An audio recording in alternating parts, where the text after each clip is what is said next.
And we live. For a second, it's broadcasting. Okay. I need that. Tap, tap. That's spiking. We need that. That's very important. That's like the most important part of this. Without that, I can't do this.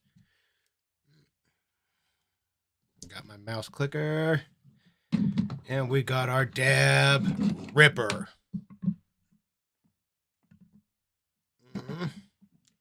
Happy Father's Day, happy Father's Day, happy Father's Day, everybody. Chee-wee-wees. How is everybody's Father's Day today? Hope it's all went well. Everybody had a good day. Thank you, Chase. I appreciate it. Today's been a really good day at my house. We went out, went to the store, got a workout. I got Chipotle bought for me for dinner, and it was fucking delicious. They didn't put my cheese on my bowl though. That kind of pissed me off when I got home and opened it. There was no cheese. That's kind of bullshit. That's kind of a kick in the nuts on Father's Day, but you know, whatever. You know, it is what it is. Still ate, so I'm good. Yeah. Happy Father's Day, everybody. Hope we're all having a great day. All having a good Father's Day. Remembering to say I love you to those that did disrespectful things to our mothers, and now we're all in a weird spot thinking about it. Because, I mean, we all had to get born, and now we're all going to experience trauma together. Thinking about, I love my parents, but man, that's a weird thing. Like, you start learning, like, oh, this is how people are made. Oh my God, my parents did that to make me. And then you get to celebrate Mother's and Father's Day. I know. The brain is a strange thing, the way it makes you think about stuff, huh? I know.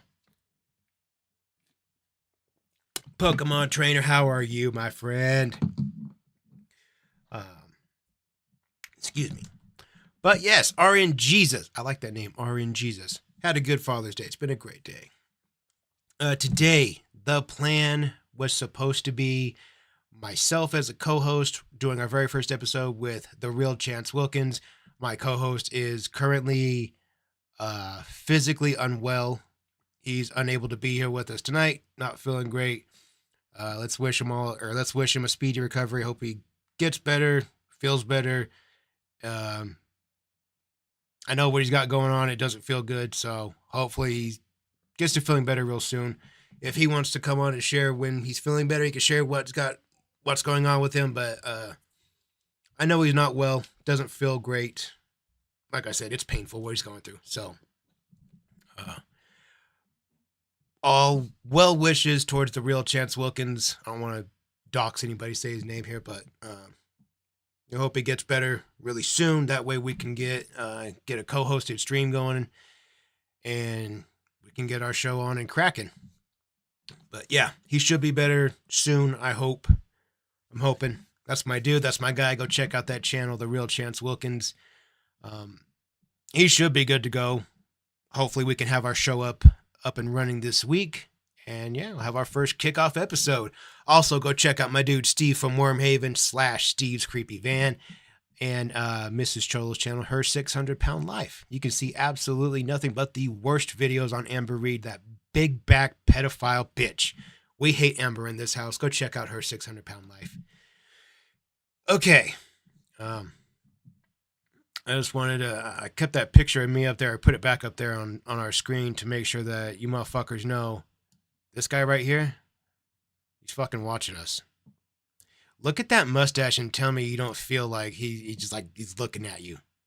You can just tell I must have been going through some shit to have a mustache like that. I don't know. I mean, it's impressive. I see the thickness, looks like a straight up broom, but man, I don't know. Steve's band's got an album on the way. Yes, he does. Shouts out to my dude, Steve. Amanda Panda, you're having the worst day. I'm sorry you're having a poopy day. Let's see if we can fix that. We're gonna jump into some videos tonight, take some rippers. We're probably not gonna rip it or go as hard as we do Fridays and Saturdays. Like I said, today was supposed to be that first episode with myself and the real Chance Wilkins, but since he's unwell at the moment and not with us, not dead, just not here with us physically. Since he's just feeling really shitty, what we're going to do is something I was going to do later in the week. We are going to do a Chris Chan episode. We're going to go back to my series, the Comprehending a Comprehensive History with Chris Chan series, where we go to Geno Samuel 2.1's channel and we watch his 85-part series on Chris Chan. It's very informative. It's very well done, very well put together. Shouts out to Geno Samuel 2.1. Go check out that. If you haven't seen that series or you haven't watched any of it, you should. It's really good. You can watch it through my channel or you can watch it over on Geno Samuel's channel. I was Magna PI. Yes, I was. How'd you know? Was it the mustache? So what I was thinking for tonight, there's a brand new video on Chance out today. So I was thinking we'll kick through the brand new video on Chance. Came out June 15th on Inward Boy's channel. We'll kill that, and then we're going to go through Chris Chan, A Comprehensive History, Part 38. We left off at Part 37. We pick it up right here at 38. And, yeah, that should kill us a good couple hours here. Be some good, decent entertainment. Take some rippers to it. Get good and ripped. Talk a little shit. Have some fun together. As Chance always says, hanging out, having fun with my friends. I'm supposed to be hanging out, just having fun with my friends. No, Chance, you're not. You're 38 years old. Grow up. I'm hanging out, having fun with my internet friends. Dickhead. Okay. Let's take 8 long years. That would be a good song, wouldn't it? Yeah. Let's get it, Steve. Let's take a ripper to open up the stream. We're 7 minutes into this and I haven't taken a ripper yet. Shame on me. I know. Let me remove this big old, you know what? I should do it so that the eye is right there. You know what? Let's do this. Let's try this. Do.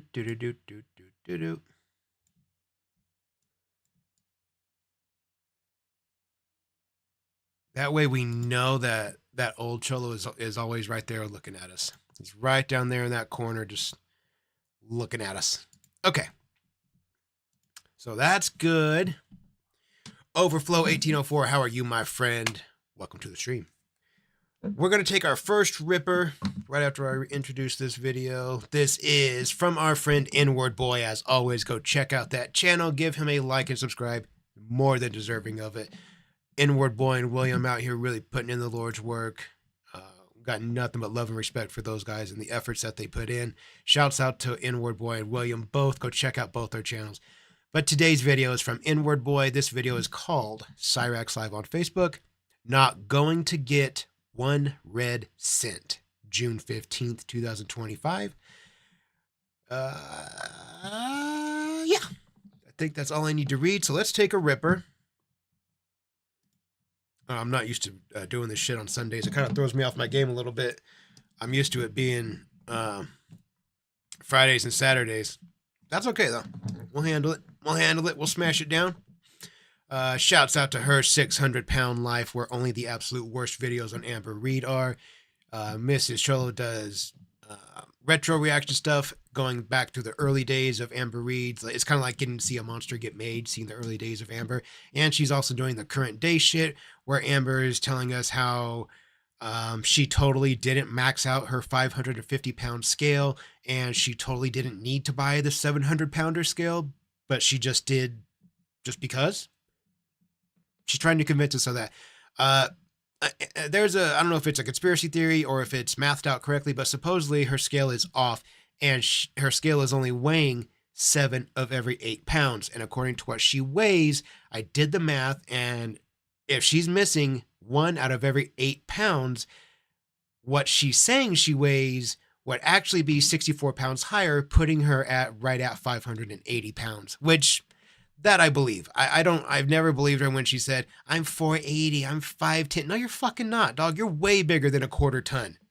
That sounds crazy to say out loud, that she's way bigger than a quarter ton. I've driven cars smaller than her. But yeah, if the scale thing's true, if that conspiracy theory is a real thing, she really is missing 1 pound for every 8 that she gets weighed. Then she's actually a lot closer to 600 than 520. I think she said she's like a 516, 515, something like that. And if I did my math right, which I probably didn't, it would put her right about 580, 585 pounds, something like that. So she's 600. Yeah, she's 600. We can't stand that big bitch. I can't stand her. She's just, yeah. And it weighed 1 pound per 7. So 1 pound per 7. Okay, so I was off a little bit. Well, still, that would take it up yet another. That would put her right at 6. Just quick little Vato math there. It would put her right at 6. They're both fun to ride until your friends see you. Dog. I can't say that I used to live by that motto when I was a young man because my wife watches this stream, but yeah, I know. Been there, done that. Long nights, hard times. Gotta jump on that grenade from time to time. It is what it is. Let's take a ripper, guys. I'm sitting here talking shit. Skid them out, skid them warm, baby. Let's get ripping. You guys know what to do. You should have had them ready in your hand. I say this every time. You guys know whose stream this is. You guys know what kind of videos these are. Countdown. 3, 2, 1. Let's. That's how I share it. Right to the camera of my laptop. Hopefully I don't break it. Bang, bang, bang, bang, bang. Let's go.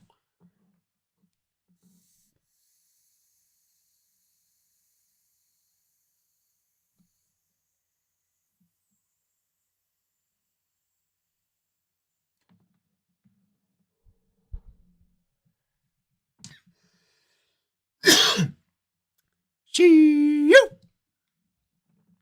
Whew. That's the money maker right there. Yes, sir.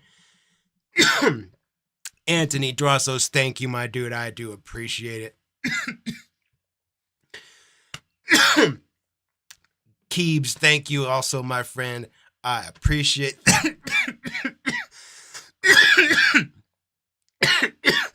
See, I had the cough under control, and then I read the in the arms of an angel. I read that, then I cough more. Quick little shout out to April Rains. She shared some information today. Her and her partner will be celebrating an upcoming nuptials. Marriage is on the way. So shouts out to April Rain. Congratulations to you, my friend. Making big moves in your life. That's awesome.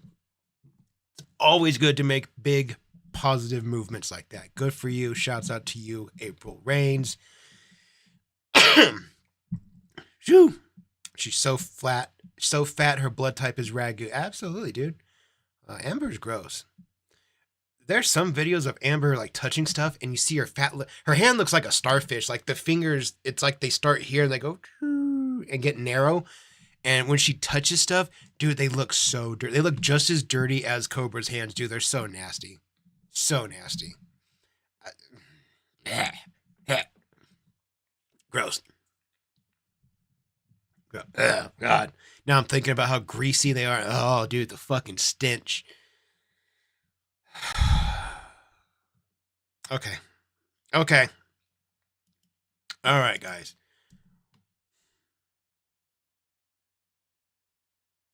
Well, now that I sit here and think about that stench, I kind of want to not think about that stench. Let's do one more ripper. I think that's only appropriate. My pin's almost fully charged, so it's good to go. Let's take one more ripper, and then we'll kick off.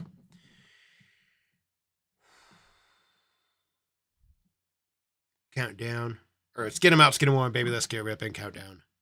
3, 2, 1. You guys know what to do.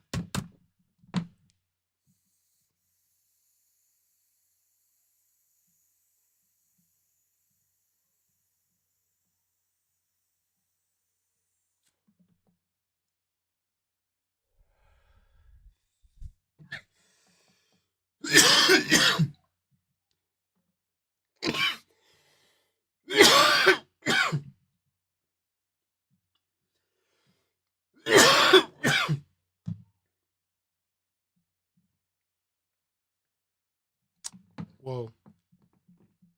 That's better.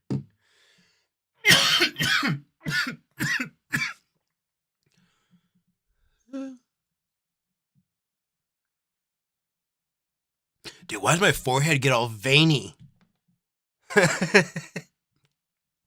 Oh, look at that. I didn't realize when I cough like that how wow. Thank goodness I didn't know about these back in my attic days, 'cause I've been fucking poking myself right there. Huh. All right. Happy Father's Day, Michael PTZ. I appreciate you, my friend. Anthony, you are absolutely right, dude. The last few videos I've made on Cyrax, I think the one I made Friday, dude. Oh my fucking god. He was getting under my skin this week. Just the constant with Rax and you're a pedophile. You're I'll watch the word the projection. The shit he says about others. You live in your grandma's car, you fucking bitch. You don't have a job. You've never paid bills. Me, I take care of my family. Me, I pay my bills. The fuck you do? Suck my ass, you nasty little goblin. Shut the fuck up. Oh, yeah. Gotta look out for the allergic reaction, guys. When you smoke a bunch of cannabis, eyes get red and puffy. Serious allergic reactions. Connor, Cameroon last night, kind of surprised. I was really expecting Joaquin Buckley to pull out all the stops, and I was really expecting Cameroon to take that next loss. That would be, 4 in a row, because he lost his strap, lost the rematch, lost his middleweight debut against Hamzat. I kind of thought his knees were fucking him up, and that was going to be the end of it. And then here he comes and just fucking ragdolls Joaquin. It looked like a young, on his way to the top Cameroon again. It was kind of wild to see, especially knowing his age.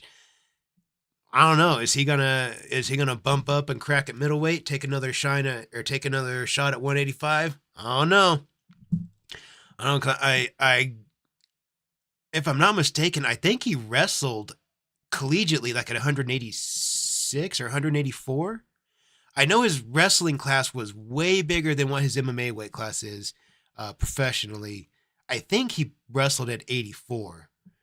I think. So I think 85 would be a perfectly fine weight class for him. Yeah, he may not be the biggest, because I know he bounces between like 190 and 200, which would put him on the smaller end of a middleweight. But that skill, that experience, that could help negate some of that size difference. I don't always necessarily think that the bigger guy is the advantage. Yeah, you're bigger, stronger, but smaller guy, he's smaller and faster. He's quicker. He can land more shots in less time. Speed advantage or size advantage can go both ways. Being bigger does not always mean better. Definitely more powerful, definitely more slowed down. So I don't know. I think it would be interesting to see him go up to 85 and see if he can really do some nasty work up there. Because I mean, when he debuted up there against Hamzat, that was a fucking big test. The way Hamzat came into the UFC and just his first 4 opponents fucking ragdolls him. That the first 4 fights, I think, was a strike differential of like 296 to 2. 296 landed to 2 taken. His numbers were fucking crazy in the beginning. So I don't know. Maybe Cameroon just faced a big hard test in Hamzat and couldn't measure up. Maybe Hamzat is the future of 85, the way he's next up in line to fight Dricus. I don't know. I feel like, I don't know. I think Cameroon still has it. He's still got that skill, still has that experience. I just don't know if he can still hold gold. I mean, every year the talent gets better and better and better. And Father Time is a fight that none of us can win. I don't know. I'd kind of like to see him at middleweight. I don't think he's going to be taking a crack at gold. I don't think it's there. I think his knees are what hinder him the most. And with wrestling being his specialty, I don't know. It's kind of like watching your heroes get fucked up over and over and over. It's like watching Tony Ferguson's last 8 fights. It's awful. Ferguson was the boogeyman of 55, and then he owns the longest losing streak in UFC history. Not just divisional history, but UFC history. And that's insane considering at one time he held the longest winning streak at divisional history, 155 pounds with 13 straight wins. And one of those took him to interim gold against Kevin Lee. I mean, Tony Ferguson was a bad motherfucker. And as he started aging, we saw what happens. All of a sudden, Justin Gaethje fucks his world in half, and Tony just gets knocked out after submission. He just gets fucked up. And it sucks to see it. I think Kamaru is at that precipice where he's about to either have 1 or 2 more good ones, or he's going to start getting fucked up. Because he did just come off of a 3-fight skid. I don't know. Maybe I'm just sitting here yapping. I don't know. Yeah, it was a short notice fight for Usman, definitely. I remember that. Short notice and up a weight class and a really hard test. So, I don't know. I feel like these dudes at the highest level, it's like once you're past about 28 to 34, once you get through that, like that's like your prime, your best, maybe 35 if you're a little bit bigger, 170. But at a certain point, it's a diminishing returns, and Father Time is just a fight you can't win. He's right there. He's 38. Everybody makes the Randy Couture argument. Well, he didn't even get his belt. He was 42. Randy Couture was a fucking unicorn, and he fit his era. His era wasn't filled with world-class athletes like it is today. It was a totally different landscape. I'm not saying it's easy what Randy Couture did. It was just in a different time. So I think Kamaru is right there where it's either the very end of it or he's going to start getting fucked up. I think he maybe wants to grab a win or 2 at middleweight just to show that he can. I don't think he's going to get gold. Not up there. I don't think he's going to get it at 70 anymore. I think it's just a few good fights are left, and rather than seeing him get knocked out viciously over and over and over like we do with some of our favorites. That's what our sport does. It brutalizes the best of the best. Nobody walks away from that. If you're smart enough to leave like Demetrius Johnson did and still be king, that's fantastic. But then there's guys like I said, I can mention Tony Ferguson. Took a fucking CTE cocktail, just head kick, just nonstop. He'll never be the same. I mean, you can't take knockouts like that over and over and over and over and over and over and over and be totally fine. So that's my long, drawn out, winded explanation of that. Yeah. But anyways, Father Time always wins. Absolutely. Have degenerative discs. Ooh, that's no good, man. I feel you. By the time you were 30, I feel you. Chris, who? You ain't missed much, my friend. Just me sitting here yapping. 16-year-olds in high school look like middle-aged dads. They do. It's crazy. They look like grown-up adult men. I know. Yeah. Whole world is changing. Lil Mayo, member for 3 months. Thank you, Lil Mayo. I appreciate you.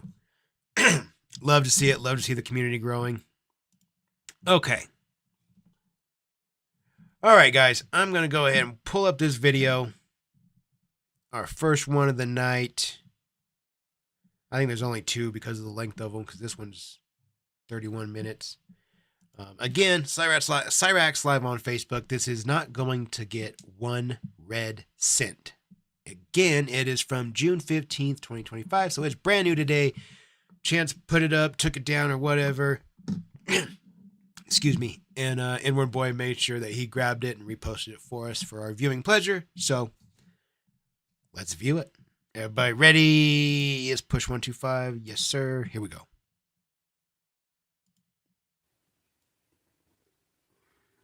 Looks like I had a chance here. So I just woke up after passing out. You guys hear that? For those of you wondering, am I okay? No, I'm not okay. Nobody's wondering. Nobody was wondering, dude. Nobody give a fuck. I'm tired. Okay. I'm not tired in the sense of like, oh, I need sleep. No. Dog, look at your hair. I'm fighting. Mentally and emotionally, I'm done. Well, then you're a pussy. You don't get tired of fighting. You fight until you finish that motherfucker. You're such a little bitch. Even your mannerisms, bitch ass. Are you, and you, dog, what the fuck? Wait a minute. I think I might have paused it too soon. Look at his hand. Watch. Pick the scab. Now watch his hand. Watch it. Flick it. We are 1 minute. We are 61 seconds into this shit, and he's already hit us with the scab pick and flick. It's like his special or his opening combo, the pick and flick. 1 minute into this, 61 seconds, and he's just hitting us with the scab flick. It's gonna be a good video, boys. Here we go. That's what that means. Oh, going back for seconds. Nope, just wiping it into his hair. A few days ago, I hit the pinnacle of my fucking career, creation-wise. How? What'd you do? I took and did something that nobody's ever done before. Oh, what'd you do? And I combined 3 different styles that normally don't work together, and I made them work. No way. Creating a whole new genre of music. Really? Wow. Which would have changed the music industry in so many ways. Really, dude? So many ways. It would have changed everything. So many ways? So many ways. And this would have changed my career. This would have changed music as a whole. What happened, bro? Why didn't you drop it? But guess who gets the credit for my fucking work? Who? William Glory Hole and N-word boy. Like always. They steal my fucking music, and they fucking get away with it. Good. Did it hurt? Does it make you feel bad in your chest, you little fucking goblin? Why? Because that's what they fucking do. I shouldn't have to defend my work. I shouldn't have to prove shit to no fucking body. Yes, you should. I should be allowed to sell my music, sell my merchandise, and do whatever the fuck I want to do. No, you shouldn't, pedophile. I'm sick of it. I don't care. We don't care. And people wonder why I want to outside. This shit is why. This is why? This makes you... You really are a weak-minded little bitch, aren't you? This is all it took to some music to get stolen. It makes you want to end it? Over some songs? Huh. Okay. That's super weak-minded. Constantly being robbed of my music, being robbed of my life, being robbed of making a fucking living. Did you just say being robbed of your life? Dog, are you saying that they murdered you? They robbing you of your life means I don't think you know what you're saying. I'm gonna go with that. Red Beard Mortis, what's up, my friend? Thank you for joining chat.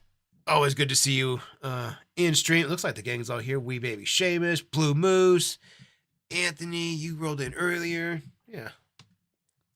Ego Booster. I love it. Love it when the gang all rolls in.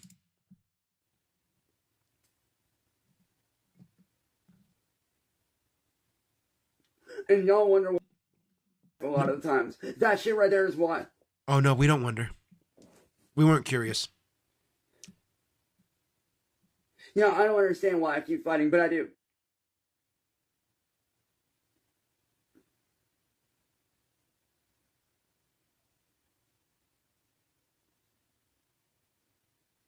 I'm tired of hiding this mask. I'm tired of hiding behind this mask. What mask? And pretending I'm okay when I am not okay. I am far from okay. I've not been okay for the last 8.5 years. 8.5 long years! All the mental breakdowns, all the meltdowns, all the things that people didn't see on camera, where I broke down into full-blown tears, being tired of everything. Wanting to get my fucking life back so bad, but yet it keeps getting ripped away from me every goddamn time. Yeah? I'm tired of pretending that I'm okay when I'm not okay. I've been through more fucking hell than any of y'all motherfucking trolls or anybody out there can possibly understand. That's the point. That's the point.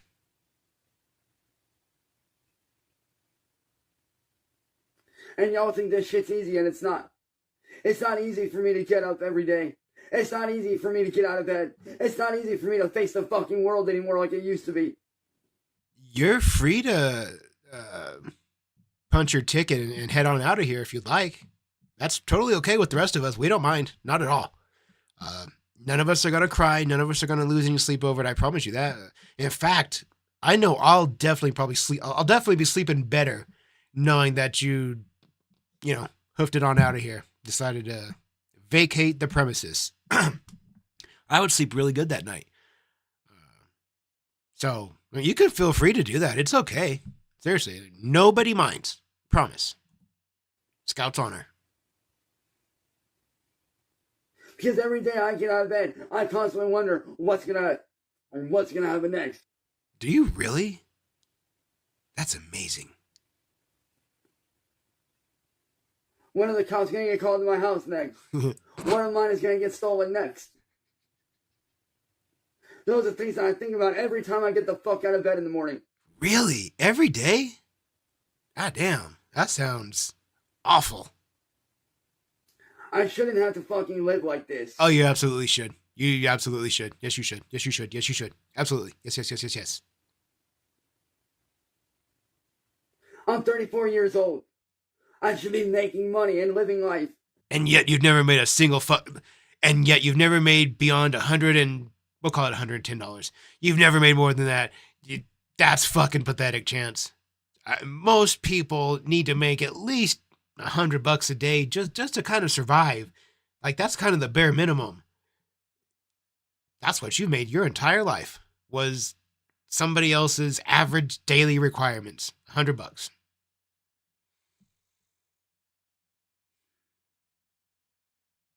Impressive, Chance. Impressive.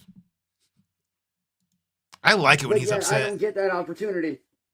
You don't? No. Fuck you. No, of course not. That opportunity got ripped away from me 8.5 years ago. 8.5 long years!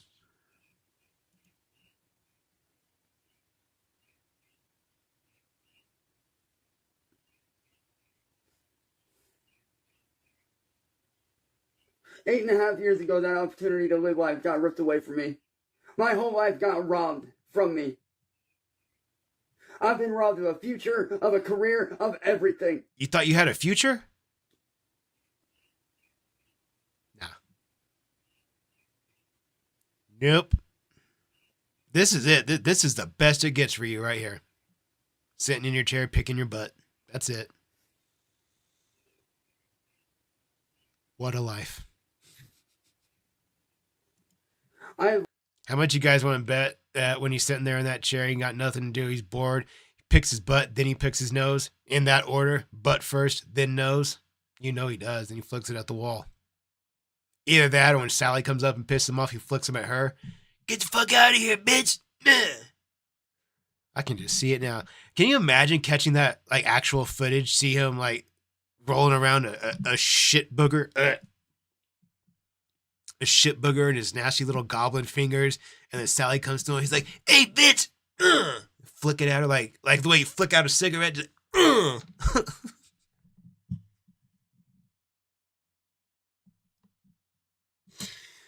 That's so fucking stupid. Oh my god. I've lost so fucking much. There's things that go on behind the scenes that I've not showed anyone. Hit her with the finisher. All the tears that I've cried behind the scenes. All the times that I've laid there staring at the wall, depressed for hours.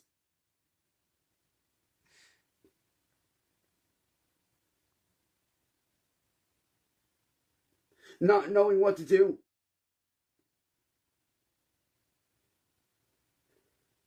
See, on the outside, I might look okay, but inside, I am screaming bloody fucking murder, wishing somebody would make this shit fucking stop.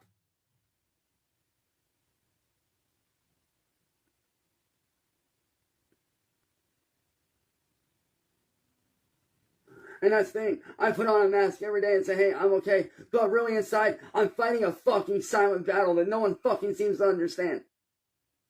It's that we don't care. I am literally screaming for help inside. Scream quieter. Hoping and praying that someone can rip me away from this fucking hell that I've been put in. You shouldn't pray to my God. Like I said yesterday, my God is angry, vengeful, and wrathful.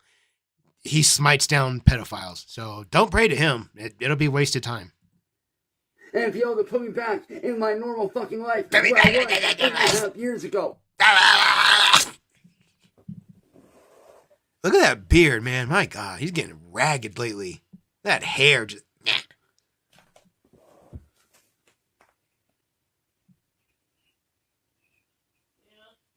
Ooh, there's Sally. Hang on, no, 1 second. Do you hear the way? Hang on, y'all, 1 second. Like a mad little kid that had to tell his friend, I gotta go inside now. I can't play anymore. That's what he sounds like.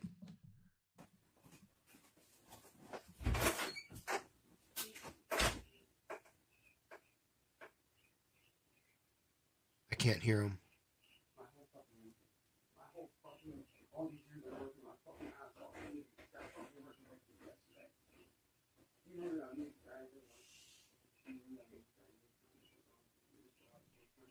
So I heard him say, all these years working my fucking ass off, all these years, and then it sounds like mumbled garbage, and I can hear these guys.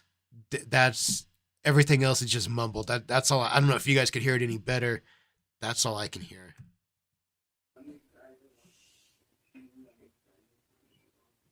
Wait. Do you hear that? Listen, you can hear Chance talking to Sally, and you can hear Sally shush him. She knows that we can hear him. And that's ridiculous that Sally is more careful than Chance is. Dipshit. Listen.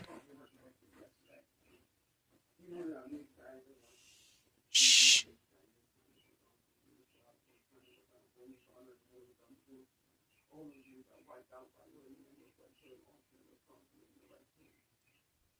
I heard all of it got wiped out by William and Inward Boy. And then whatever he said before that was mumbled. Whatever he said after is mumbled. God damn it. Can he just enunciate? Fuck. All I can hear him going is, wah. Yeah, that's fair. That's fair.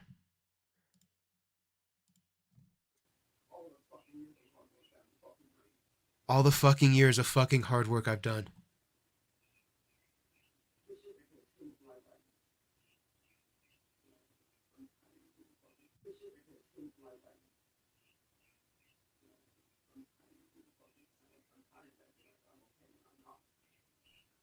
He said, this could have changed my life. Something. Tired of pretending I'm okay when I'm not.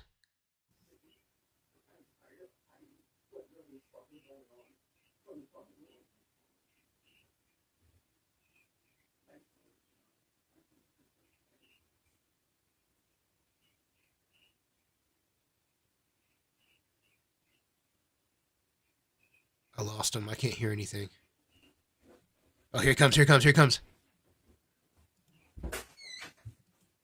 about that. Uh-oh.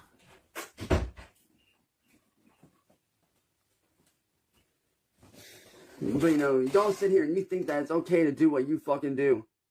You just went in there and whined and cried to your mommy about William. You guys, okay, hold up. This thought just ran into my head.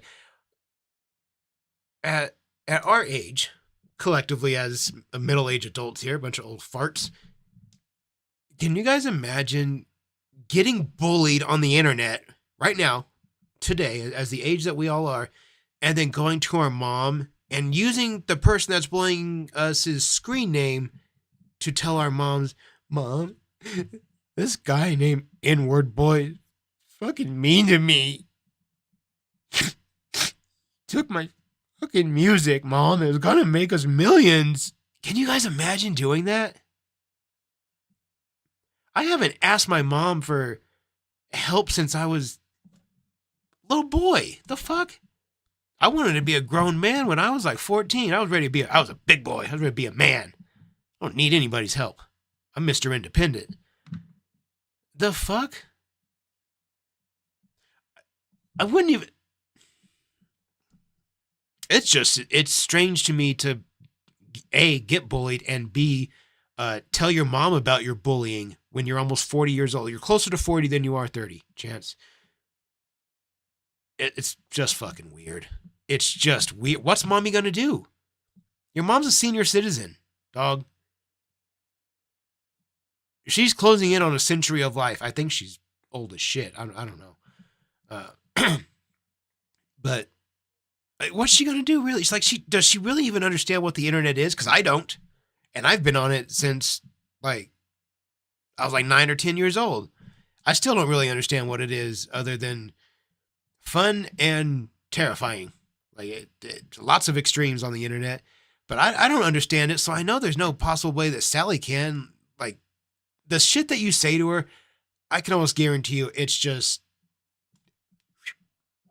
She don't have a clue what you're talking about, Chance. She doesn't know what live streaming is. Stop trying to bring your mommy in to fight your battles. You act... I'm going to use one of your phrases here. You act like Billy Badass, motherfucker. You want to be a fucking man? Then be a fucking man. Quit hiding behind your fucking mom. I don't know if you've said exactly that, but it sounds like some shit you would say.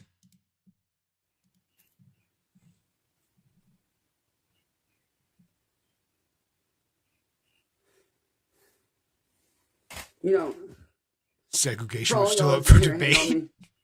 You guys might think that it's okay to do what you do, but it's not okay. It is okay.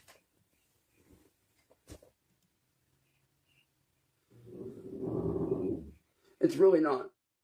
Yes, it is.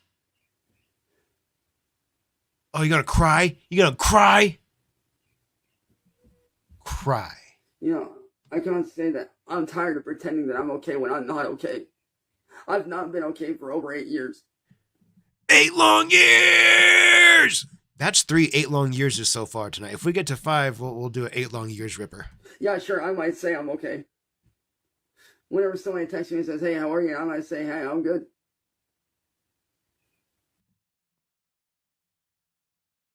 What the fuck? Who texts you, hey, how are you? And who do you text back when you say, hey, I'm good? Sounds weird, Chance. When you talk about interactions you have with people, it just don't sound real. On the outside, I might look good. You don't. Not at all. But inside, I'm not okay. Good. And I've not been okay for a long time. Good. I have been robbed of my whole fucking life. My career. Everything that I've worked so hard to fucking build up for myself. Ripped away from me in a matter of months. Worked so hard, my asshole. My music career. My record label. Music career. Dipshit. Never had a music career. My streaming career on Twitch. The streaming career that couldn't cover 1 month of my gym memberships, right? That streaming career. Okay, just checking that we're both talking about the same shitty streaming career. Okay. Doing anything I want to do with life. Ripped away from me, and yet no one seems to care. I told you. I told you, dog. I told you. Told you. We told you. Told you. Told you. Told you. Stupid. I'm tired of pretending that I'm okay when I'm not okay. Are you really pretending you're okay if you're constantly telling us, I'm tired of pretending I'm okay when I'm not okay? Because we all know that you're not okay. And like I said earlier, and like you said, we don't care. So why constantly reiterate that I am not okay when you know nobody gives a fuck? I care more about the dog shit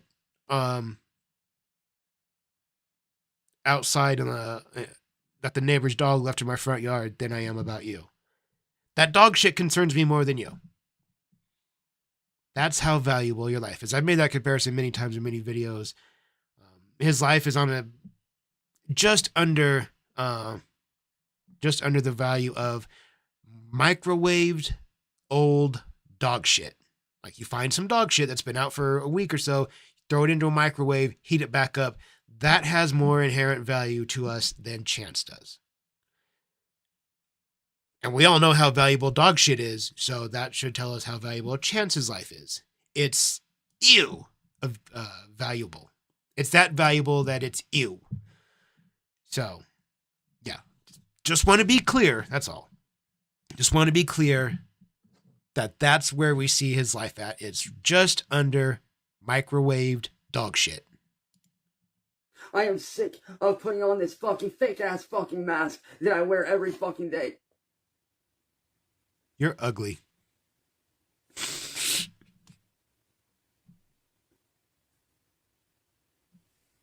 You know, a lot of people might be like, oh, boo-hoo, move on, blah, blah, blah. Do something else. See? No. Yeah. Why should I walk away from something that I've worked so hard my entire fucking life to build for myself? Because you suck ass at it and everybody hates you. That's why. Why should I just walk away from all that? I just told you.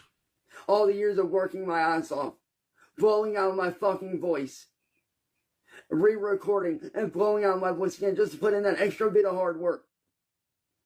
All those years of spitting up blood, coughing up blood from my voice going out.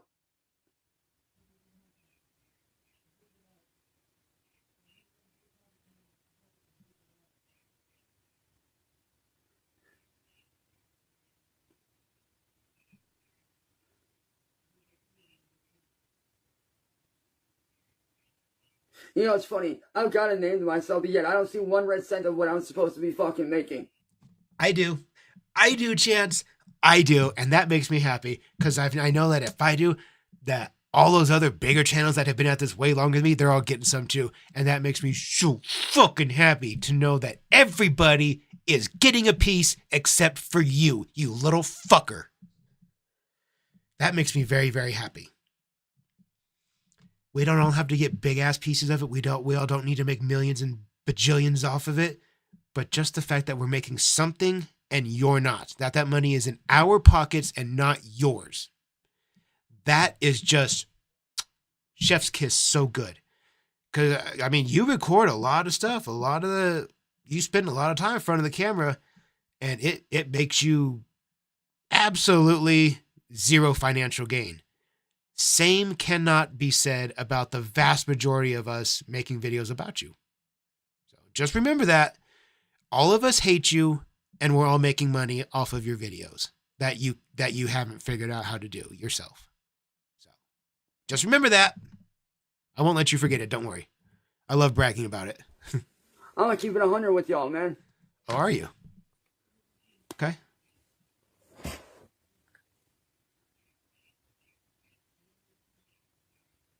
I don't see 1 red cent of what I'm supposed to be fucking making at all. You said that already. Yeah, I might be famous, but I don't have the money that I fucking deserve. You're not famous. The money that I've worked my ass off for. You're not famous. You're infamous. Very, very different. We've discussed this many, many times. Infamous, not famous. Get it right. The money that I've rightfully fucking earned. You haven't earned shit. The money that I have put in hours upon hours upon hours of hard work. Thousands of videos. Hundreds of gameplay videos. Thousands of vlogs. Thousands of cover streams where I did cover shows. Hundreds upon hundreds of vocal covers. But yet, I don't see 1 red cent of any of the money I'm supposed to be making. Not one. Good. I know a lot of people might think like, oh, well, you're famous, you're making money, right? No. No, I'm not. Nobody thinks you're famous, stupid. The word is infamous. My God.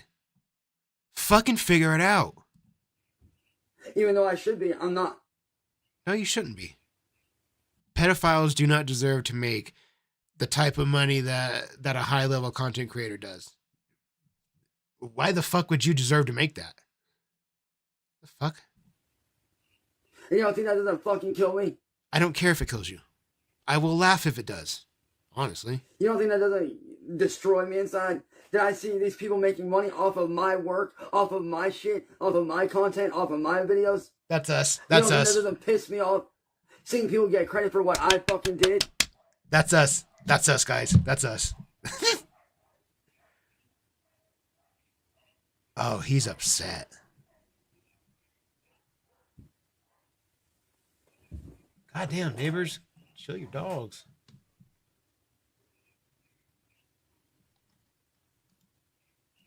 Still hella bright out there. And Jay, I understand where you're coming from with the DMCA show, the cover shows. But dude, for me, the cover shows, I don't care about getting paid for those. Because those, for me, are me paying homage to the motherfuckers that came before me. So those are fine. I cannot get paid for those and be okay. But what about all the gameplay videos? What about all the coffee and chill streams where I just hung out with people? You have to earn it, stupid. You don't just get money. Just because you're in front of the camera, I'm gonna explain it to you. You know, just because you're sitting in front of this camera here, it doesn't automatically equal hundreds of thousands of dollars. It doesn't just fucking show up in your account. That's not how it is, stupid. There are rules. If you want your videos monetized, there are rules you have to follow. There are guidelines you have to play by. Yeah, it's not the greatest, but that's what you have to do if you want AdSense on your videos. You have to remember too, they don't make a ton of money. Like small channels, they can make a little bit. You can make enough to buy some upgrades for your channel. Like not a lot, but you can make a little bit. You can make a few bucks for sure. I mean, I've said it before, a channel around my size with regular uploads and those videos seeing a few thousand views, not even tens of thousands, that channel can make in the range of $1,000-ish a month. That requires consistency and playing by those rules I mentioned if you want those videos monetized, if you don't want to be copyrighted, or if you don't want to have to share or whatever the fuck. There's all sorts of ways that YouTube can kick you in the dick and take like 85% of your earnings. Sometimes it gets rough out there, but the point is you'll never get that. You don't have the self-restraint, the self-containment to keep yourself together in front of the camera to make a video that's acceptable by YouTube standards, nor do people like you enough for you to stream and have them send you donos, have them send you memberships. It happens in my streams, dickhead. I don't try to come out as an aggressive, overbearing, controlling content creator, social media star that you think you are. You have to be engaging. You have to be at least somewhat likable. You got to show effort. You got to put effort into your videos and streams. You have to make people want to support you and show you love. Because, like I said, it's not just given to you because you put time in front of the camera. It comes from others. If you want that support, you have to put in the effort. And the effort comes first. I made this point a few weeks back. You don't just get to say, hey guys, I'm an artist, give me money, and then I'll give you content. It's, hey guys, look at my content. This is what I can make with what I have now. And if those people like it and they say, you know what, there's some talent here. We could support this guy. We could help him grow. Because if he has some better tools, he can make better art. That's what you're talking about. But you'll never do that. You expect it and you can't. It has to be earned. You go first. You have to put out there what you can do first and foremost. You cannot just, hey guys, I made a stream, give me money. That's not how this works. No. It's fucking regarded that you think that's how you should be. Because I know that's how you think. I know how little shitbirds like you think. It has to be earned. That's why it's so valuable and important to be grateful and appreciative. Because it's strictly contingent on somebody else saying, I like this guy. Here's a little bit. And if you don't give anybody a reason, or you don't show them that you have talent or potential, nobody's ever going to open their minds and listen to you. Nobody's ever going to open their wallet and support you. Nobody's ever going to shout you out or make posts about you. That's never going to happen. You're never going to see publicity. Not like who you are. For the things that you've done and tried to do and want to do, you'll never, ever, ever achieve what you're talking about. Never. Can't be done. Nobody's going to sit here and be like, you know what? Here's a little pedophile. He beat up his grandma. He hurt his dog. He can't be alone with Rugrat. Yeah, let's shoot him $20. That's the guy that I want to help get a new microphone, because I want to see what his voice sounds like through a better mic. Maybe we can get him a webcam next. After that, we can upgrade to something. Like, who the fuck is going to do that? Who? Nobody. You fucking asshole. You give streamers and video creators a bad name because there are creators there are creators just like you out there that expect it first. I don't like that. It needs to be earned. I'm perfectly okay and accepting of, you got to climb that ladder. Got to start at the bottom, work your way up. How else would you do it? That's how we do everything. We have to learn to walk by crawling. Everything is step by step, step one through whatever. And you want the money. I sat in front of the camera, give me the money. And no. You piss me off, Chance. I need to say a couple thank yous. Wee Baby Seamus, thank you for that dono, my friend. I do appreciate you. Just cuz. See, that, not to toot my own horn, but that's me doing my goddamnedest to show all you guys out there that, yeah, I'm going to keep going. I'm going to keep trying to make better and better videos, better and better streams. As we grow and get more space and get better things, we just keep, the money goes into the show. It goes into the stream. Because I remember when we started this, it was on a broken phone. And then we went to just a laptop with Clipchamp. Then it was better applications. I added the mouse to help me edit, which is a small upgrade, but it was a mandatory upgrade. It's hard to edit with the laptop keyboard or laptop mouse. Then we got the first mic. I added an anchor for the laptop, the second mic, the external hard drive, little things. But that's people showing you, hey, I appreciate you. Add that to put this towards doing whatever. But you have to earn it. Like I said, this doesn't just happen. You're a little fucker. You know that? You're a real little fucker. Steve's Creepy Van gifted 10 memberships. Shouts out to Steve's Creepy Van. That's my dude right there. And fun fact, you can find the link to his channel in the description of this live stream. So if you want to go check it out and check out lolcow music, you can find that link right there in the description. Super duper easy peasy. I made it easy for all of you. Shouts out to 10 new members. I believe that puts us at, what was count last night? Like 468. So we 478 now, something like that. So we're somewhere around there. Somewhere around that spot. Katie Hodges gifted 10 memberships. Shouts out to you, Katie. I do appreciate you. Shouts out to 10 more members. That's 20 members tonight, which that would put us at 490 something members. Just shy of 500 if my count is correct. I hope it is. It's probably not. Yeah, we'll just say we're at 495. Let's take a ripper for those donos, for those member shout outs, those memberships being gifted. And besides, we're halfway through this video. He's kind of pissing me off. So let's get him out. Let's get him more, baby. Let's get ripping. Here we go. Countdown. 3, 2, 1. Let's go.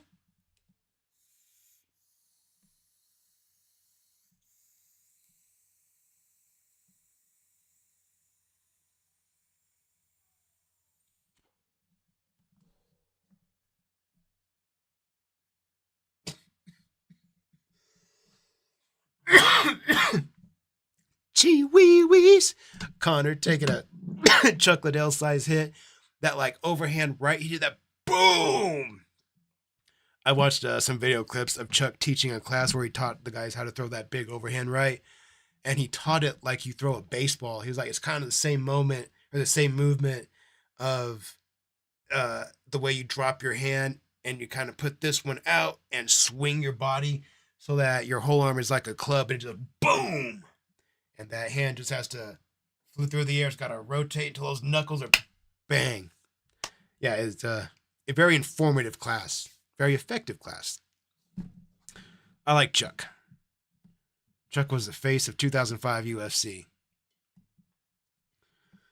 Excuse me. Okay. Whew. Throw a baseball with your core and legs. Yes, sir. Yes, sir. The hips, legs, thighs, the abs, those are all very, very important. Everybody likes the glamour muscles, the pecs, the biceps, triceps, deltoids. Those look good, but you got to have the core strength, got to have the legs, got to be able to pivot and move, and yeah, the whole unit's got to be in tip-top shape. It's like a muscle car from, it's like a 1970 Chevy Nova SS with the 454 big block in it. It's got to be just right. And if it's just right, that motherfucker will move. Okay. If you can't tell, even though I'm not a car guy, I have a favorite car. That would be mine if I ever got to pick my own classic car at any given time in my life. And yeah. Okay. All right, let's start our video back. What about all the vlogs? What about all the fucking music videos that I did for myself and my little brother, Old 45? I don't know. What about all that? I don't know. What about all the hundreds of songs that I've put out that William and them have fucking stolen? All that money gone to waste. Well, what about Wance Chilkins? Homeboy's got to make an honest day's living. I mean, he's just making music. Wance has to eat too, so I don't know what to tell you. Thousands and thousands and thousands of dollars I am being robbed of every month. And nobody realizes it. Like, I am not kidding when I say this. I'm supposed to be making over $1 million a year. I am literally a fucking millionaire. But yet I don't see any of the money. I don't see 1 red cent of any of the money I should be making. How many zeros are in $1 million? Right off the top of your head, do you know? No? I didn't think you did. Are you joking? You think you're missing out on...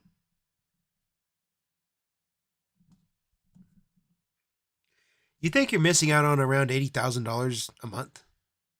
That's like 20-something thousand a week that you think you... Are you fucking serious, Chance? That would mean $1 million a year.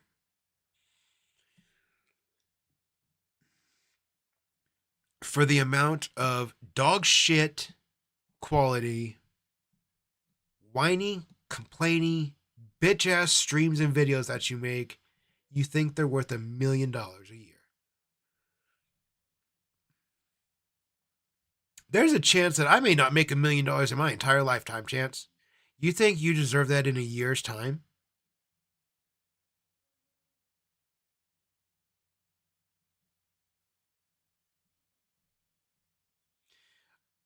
I think highly of myself at times. I get very up my own ass and my ego gets very inflated at times.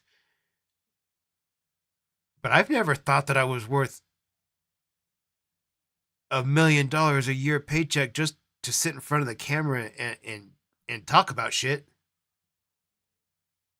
I figure where I am now, I'm worth to sit in front of the camera and talk shit about pedophiles for a couple hours. I figure I'm worth a couple cartridges for the rippers to keep ripping. I'm pretty content. I think that's very fair. It makes me very happy that you guys have straight up donated to the cartridge fund, to the THC fund. That's fucking amazing. That goes right back to the show to keeping us ripping.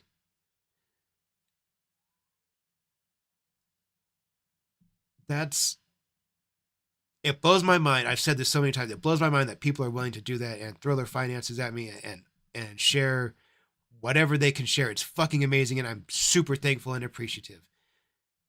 It means the world to me. And I feel like that over any amount from $1, $5, $20, $100. I'm just as appreciative for that $1 dono as I am that $100 dono. They are the same in my eyes. They are both equally as important. The person that sent either one may not have had the 100 to send, may not have had the dollar to send. So if they did, means the world to me. You're talking about $1 million fucking dollars a year that you think you're worth. You think that you should get just for sitting in that smelly, shit ass stinking room with bed bugs and cockroaches crawling all over the walls. Bed bugs, rats. We know there's rats up in that bitch. We've seen them. We've heard them. Holes in the wall. I'm sure there's shit stains, boogers flicked at the wall. I mean, we know there is. Scabs with, if he's flicking scabs, that there's got to be little flecks of blood, boogers, spit, drool, his other bodily fluids. Dude, who knows what he did with the ass to mouth Sharpie that he used? Like what did he do after he got done with it? After he put it up his business and cleaned it off? Like, what did he do with it? Did he just go back and put it like in his mom's purse? Did he just put it back in the pin drawer? What did he do with it? My point is, there's a marker in that household that has shit on it, and something tells me that that's not the only surface or item in that house that has feces, semen, blood, spit, snot, boogers, piss, whatever else, skin flakes, scabs, whatever else all over it. Something just tells me you can find all those different biological materials on just about anything that he can reach in that household. I would guess that any of that weird stuff stops at about 5.5 feet tall because he's not reaching up much higher than that. But I imagine at 5.5 feet and below, there is just chance everywhere. And you're telling me from that horrifying description of a home, you think you're producing $1 million content?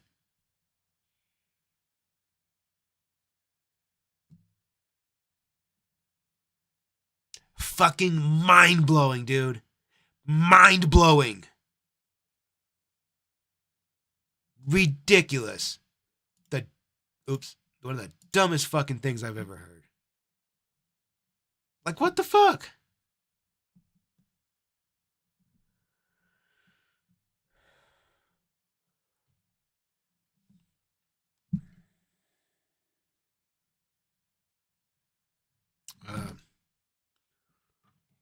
I don't know.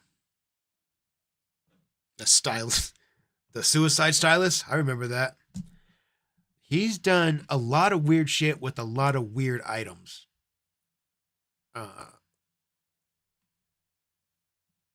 We know the stylist has been through dirty business. I know for a fact the black-tipped Sharpie marker went through business. Seen it. That image will never leave my mind, but seen it. I've also seen what Chance does when he releases his tension in his hand. That's fucking disgusting. And we've seen how he treats his items. It's just the things that he... I guess where I'm going with all of it is, how does someone sitting in front of a desk in front of his computer, just like I'm doing right now, how does somebody that's doing the same thing that I'm doing right now actively have shit, piss, semen, blood, spit, and boogers on every surface around them? And I don't know why I looked at my wall like that, and I'm certain that it's not just like a booger here and there. I bet there's like a booger wall. There's a shit flicking wall, a scab flicking area that he's like, oh, I like the corner over there. I'm gonna flick my scabs right there. Yeah. And like his scabs go in one area, the shit boogers go in one area, the booger only boogers go to one spot, the shit only shit flicks go in one spot. The shit boogers are obviously when he picks his ass and then his nose mixes it together. Oh my god, that's fucking disgusting. Oh my god, that's fucking disgusting.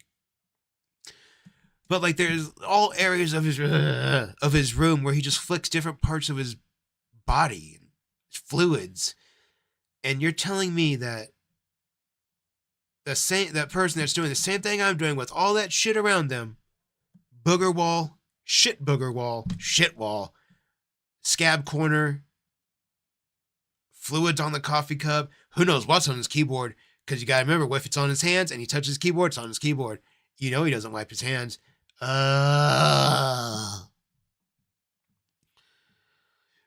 Sometimes my thoughts hit my mouth and they come out before I have a chance to process them, and then I hear them, I'm like, oh my fucking God, why'd I say that? I just had one of those moments.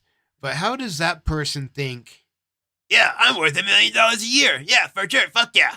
Yeah, I'm like Mr. Beast. I'm basically PewDiePie. Yeah. Yeah, pretty much PewDiePie. Where does that come from? I've never seen a booger wall in PewDiePie's videos, or I don't know. Maybe they have a shit wall or caca wall. I don't know. I don't think so, but I think it's pretty specific to Chance.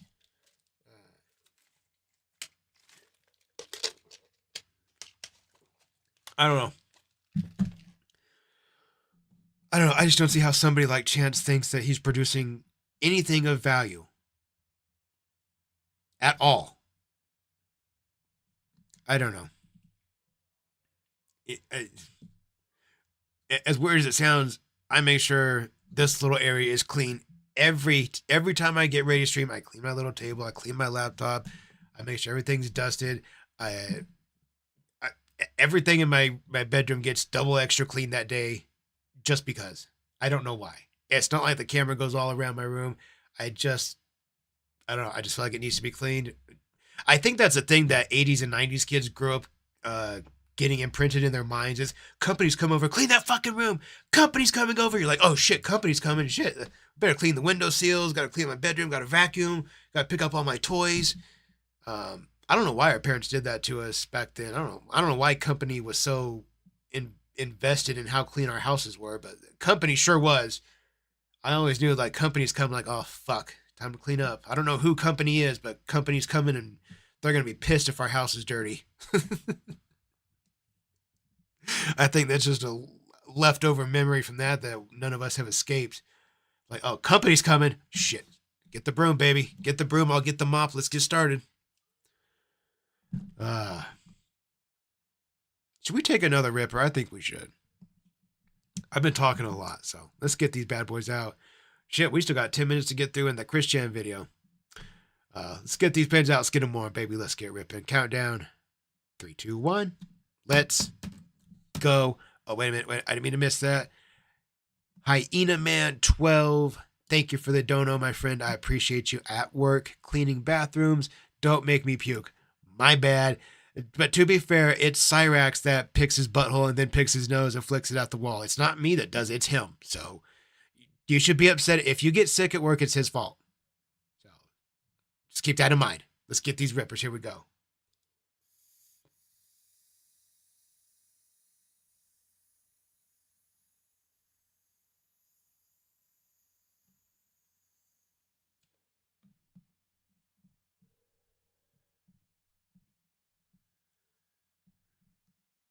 Yes, sir. Yes, sir. Yes, sir. Yes, sir. Ooh.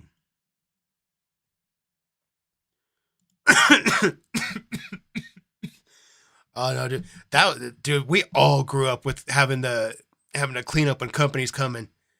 And it's like, oh shit, company could be anybody, dude. It could be fucking the neighbors. It could be grandma, your weird cousin Sally with that weird little limp she's got. You never know. It could be fucking anybody. But whoever company was, do not let them find dirt on your floor. I don't know why it pissed them off so much. Why my house had to be clean, but company was not having it. Even if I was like in the living room playing with my toys and like have a skate park set up and I'm doing little finger kick flips, like hell yeah, grinding the rail. God damn it. And you hear company's coming, get the vacuum out. I'll get the windows. What the fuck, guys? Why? Like, is company going to beat us up if our house is dirty? It seems like everybody's family was definitely afraid of company seeing their house dirty. So it makes me wonder, what did company do to our families if our house was dirty? Did they beat them up? And we just like didn't know it? What, hit it again? We want to hit it again? Amy doll, I see that. I see that message. We can do it. Yes, dude. My bedroom had to be clean so that company could come in the house, stay in the living room, maybe go in the kitchen and go back to the living room and talk to my parents. And then my dad could yell at me down the hallway so I could come out and stand at the living room door and I could wave at him like this.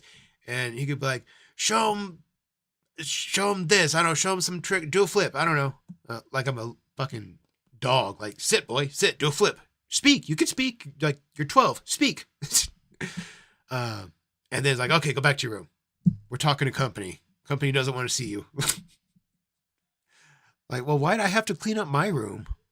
Why'd I have to make my bed? Like, I don't know. Anyways, I don't know what the fuck. I don't know what it is with company and always being obsessed with how our bedrooms look, but they definitely left an imprint on 80s and 90s kids for sure. I don't even like the word company anymore. I think that maybe that's why so many of us don't like it when random people just show up at our door. You hear a knock, you're like, what the fuck? Hold up, be quiet. Who's out there? Nobody told me they were coming over. Who the fuck is out there? Like, does anybody else feel like that? Or is it, no, you guys feel like that too. See, we had weird childhoods. 80s and 90s were a fucking weird time. Like, the internet hadn't quite taken off yet, so all that information that we were blessed with as kids wasn't heavily available like that to our parents. They were coming out of the 60s and 70s and not the greatest times, be honest here. A lot of weird shit went down in those decades, so I'm pretty thankful my parents survived it because a lot of serial killers were active during the time that my parents were in their early 20s. So, and my parents lived in Southern California all over. So, are my parents serial killers?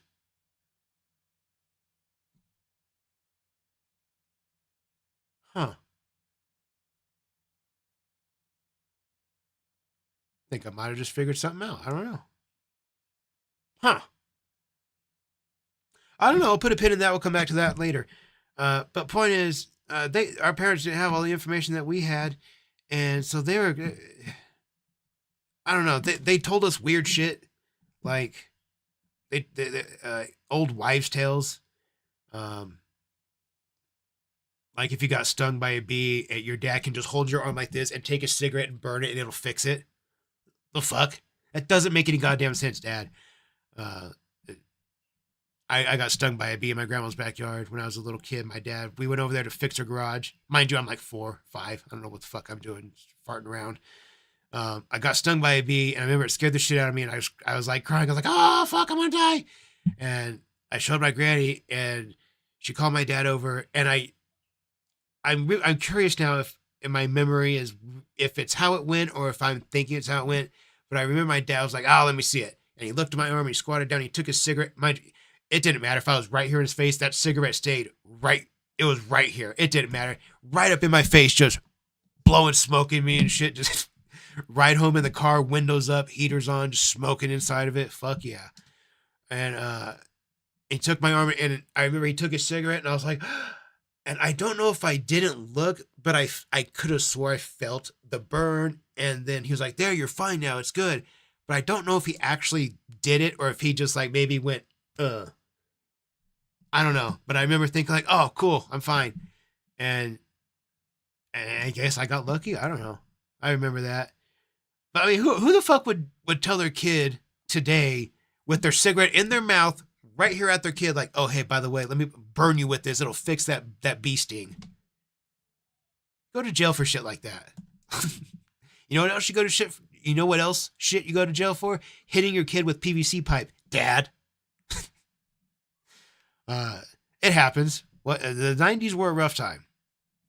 It was like the last generation of fucking make it or don't. You either survive or don't. Kind of got softened down a little bit after that, but that's okay. Yeah. I can remember one time we went to a store and I had to be 7 or 8, maybe like second grade, maybe third. And for whatever reason, I walked up to a little cactus that was sitting on a shelf, and my mom told me, don't touch that. There's little pins. And I went like this, and I grabbed it. And then I was like, there's pins in it. She was like, well, now we're going to go shopping, and I'll take care of that when we get home. And I was like, the fuck? I'm going to die. You can't do that to me. I'll do it again then. We went shopping. She got her groceries. I was pissed off. I know that. And then when we got home, I remember thinking, okay, she's going to pull it out and it'll be okay. Turns out she had to pull them out because I guess I was just holding my hand and not really looking at it, but there was all sorts of little pricklies in my thumb or in my hand. Learned a lesson that day. I haven't touched a cactus since, and I won't touch one now. Those things are sharp, so. But anyways, okay, Amy, you wanted to catch a ripper. Let's rip it. Countdown, or let's get them out, get them warm, and baby, let's get ripping. There we go. That's better. Countdown. 3, 2, 1. Are we hitting a double? We're gonna hit that power double.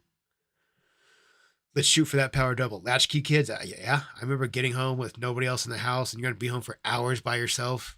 There's some bologna in the fridge. There's some half-eaten pieces of cheese. Good luck. Like, why are they half-eaten already? Cool. All right, let's get it. Here we go. Power double. Bang, boom.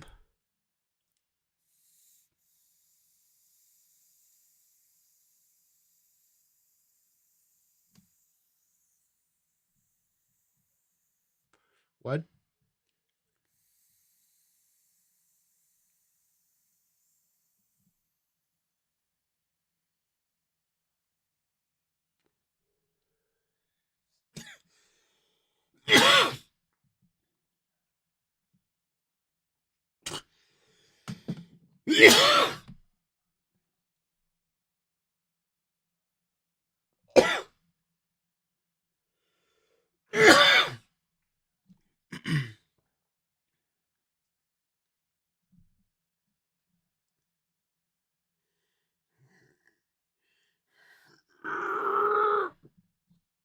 I sounded like a dinosaur when I did that.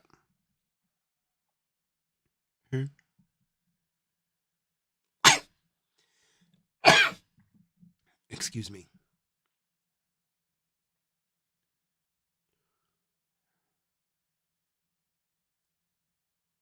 Can you not try to make me laugh and cough more, April, please? I would appreciate it. Amy doll, I am hoping it does. I am hoping it does. I've been able to make this kind of like part of my part of our monthly income at this point. It's been very helpful. It's been helpful enough to give me more time to be here and do shit on the internet. So hopefully we can get it all the way to a full-time job at some point. Because I think that would be fucking hilarious to be able to turn videos on Cyrax into a fucking job. And he can't. Oh, that would be amazing. Okay.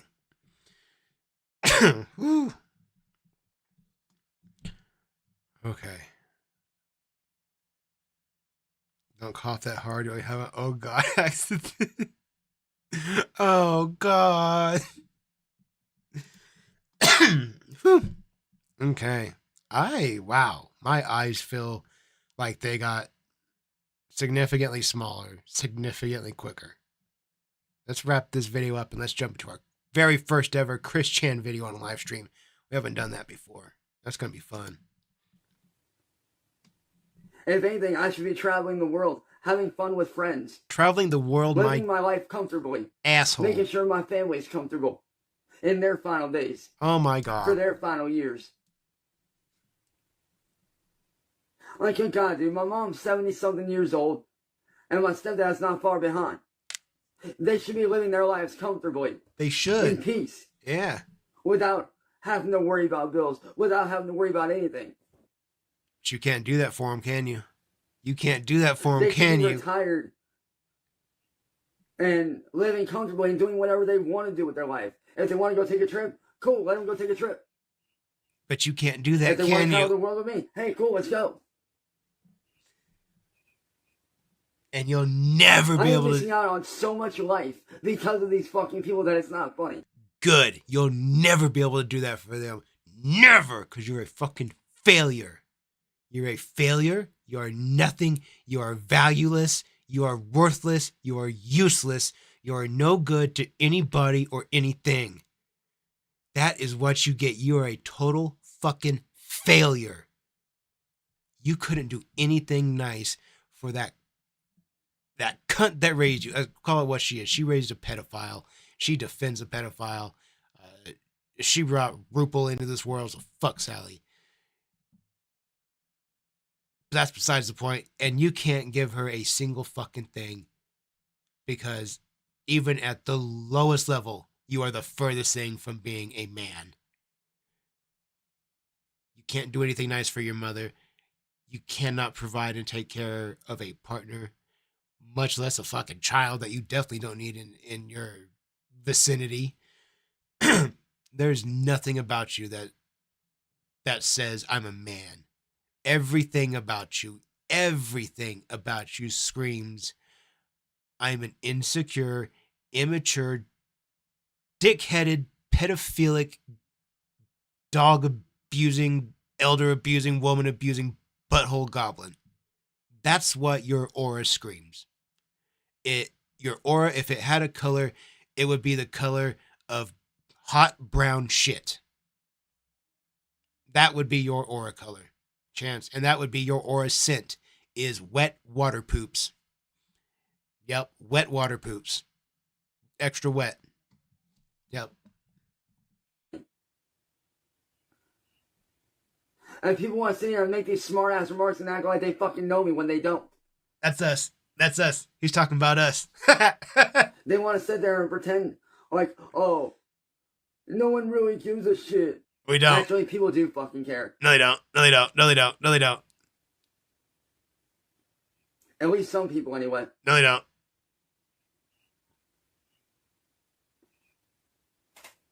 Oh, you're so butthurt. Ah. Uh-oh. Great face. Great face. Great face. He's mad. Big mad. Not quite yet. I'm still working on that, Jay. But as far as I know, I mean, I'm pretty sure I got it in the bag, but it's not a for sure thing just yet.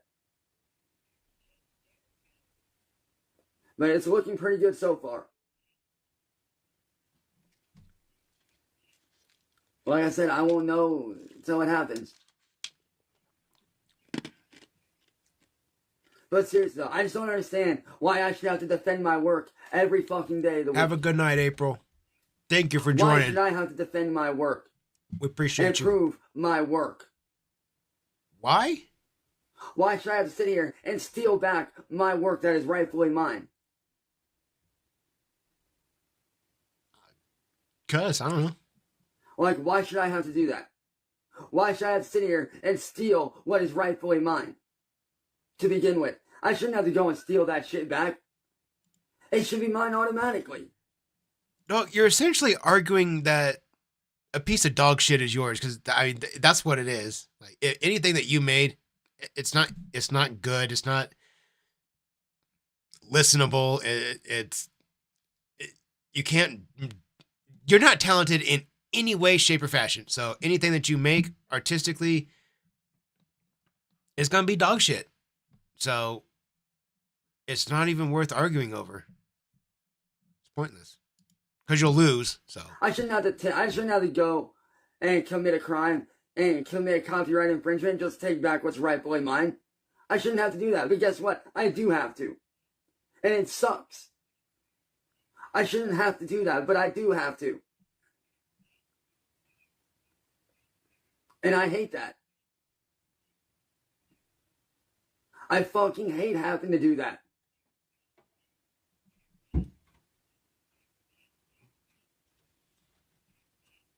I've got thousands and thousands and thousands of hours of videos that I could be making money off of right now. But I don't. Do you? Not one red cent do I make any money off of. But we do. And everybody wonders why I sit here in my room and don't get to do anything with my life. I have no friends left around here to hang out with. Then who... Okay, that directly contradicts everything you said literally up until yesterday. What about all your friends that... Oh my God. Chance. Which is it?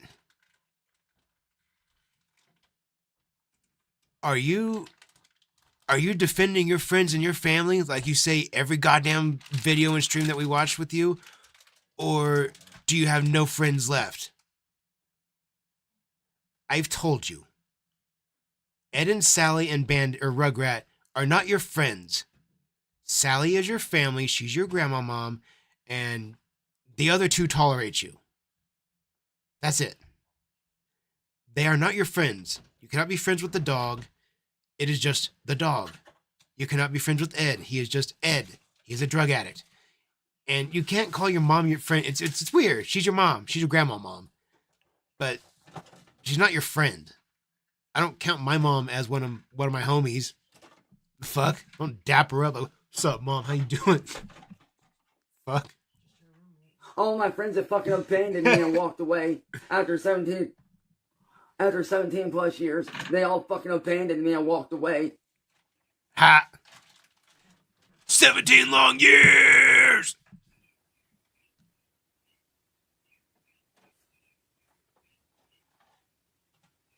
Look at that spiderweb hair he's got.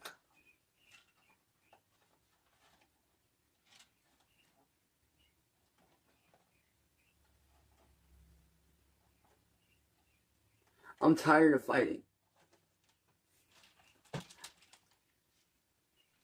Pick another scab. I'm just absolutely tired of fighting. I am mentally and emotionally done. Wait a minute. Didn't I say earlier in the video if you got to like 5, we do a five scab ripper?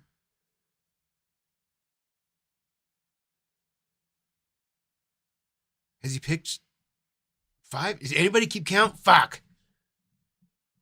This is what happens when I talk a lot and I forget shit that I say. I forget what I say anyways. Sometimes I wonder if my wife is telling me like, hey, remember you said we were going to do this? And I'm like, no. She's like, well, you did. Okay. Because she knows my memory is super shitty. It's frustratingly shitty. I forget a lot of things. And it makes me wonder sometimes, like, did I really say yes? Or is she just like, you know what? We're going on vacation this weekend. Genuinely don't know. Although I do like it when we debate about things and I'm right when that rare occasion happens. Ooh, it's so fucking good. I think it's because most of the time I have to concede with, okay. Yeah, I guess I said that. Okay. That's usually what I end up saying. Okay, I guess I said that. I don't know. Anyways. Oh, that's right. Rip Roof, we got 8 years. That's right. You're right, Keebs. I think we got 4 of them, huh? Dap up, mom. Cinco Ripper, dude. Foot deep in skin. Yeah. Okay. Either way, we still got some rippers we're gonna do.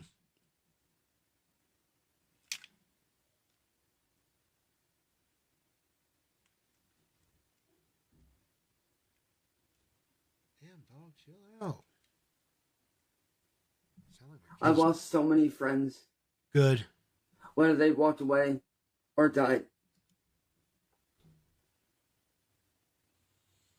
I've lost childhood heroes that I've looked up to, that were a big help to me, that were a big inspiration and influence on me, that helped me to get through my day.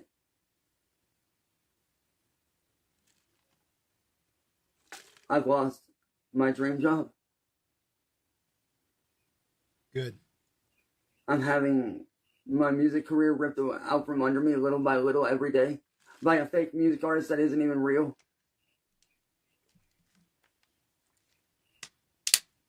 I sit here in this prison of a house every day with nowhere to go, nothing to do. Go outside. No friends to hang out with. Did you know that you can go outside by yourself? You don't need friends to go outside. Most of the time when I go anywhere, when I go to lift weights at the gym, when I go to get my ass kicked at my MMA gym, when I go take my son to do whatever, go to the park, go play on the toys by the lake, or go hiking by out at Moore Park. It's a small trail that takes you up high enough that you can overlook Klamath Lake. Fun fact, Klamath Lake is the 9th largest lake in the world. And it's like 12 minutes from my house. So it's a pretty hike to take him up and let him see it and stuff. And but anyways, whether we do this, when I go to my weightlifting gym, I'm by myself. He can't go with me there. But usually it's just me and my son. If my son's not with me, I'm by myself. Or my wife is with me. Okay. During the week, usually I'm by myself. If it's not my wife or son with me. But I don't roll with my homies ever, anywhere. We're all big boys. We all have lives. I have some friends. I don't have a ton of them, but I have a few of them. And they're all big boys. They all have big boy lives and big boy families and wives and children and other things going on. So hanging with the homies, it starts going like this. When you have real responsibilities to tend to, like when people depend on you so that they have a place to live and have food in their mouth, you can't just fuck off with the homies and smoke blunts in the garage all day. When you're 22, yeah, that's fun. That's a blast. Loved it. When you're 36 with the wife and son, and you guys know my situation, can't do that. Dickhead. Chance, you're 34. You said yourself you have 2 elderly people downstairs in their 70s. And you're sitting up here whining to the internet. There's so many more constructive things that you could be doing with your time than sitting here bitching, whining, crying, and feeling shitty for yourself. Bitching about things you'll never be able to fix. Crying about things you'll never be able to do. For the simple fact that you just won't try. You just won't go do it. You won't go outside. You're just a fucking coward, too afraid to fail to even make an attempt. Like, is that failure that scary to you? Or are you just that much of a little bitch that you're just that much afraid to just simply try? The simple fact of trying scares you. You're such a little coward shit. You know that?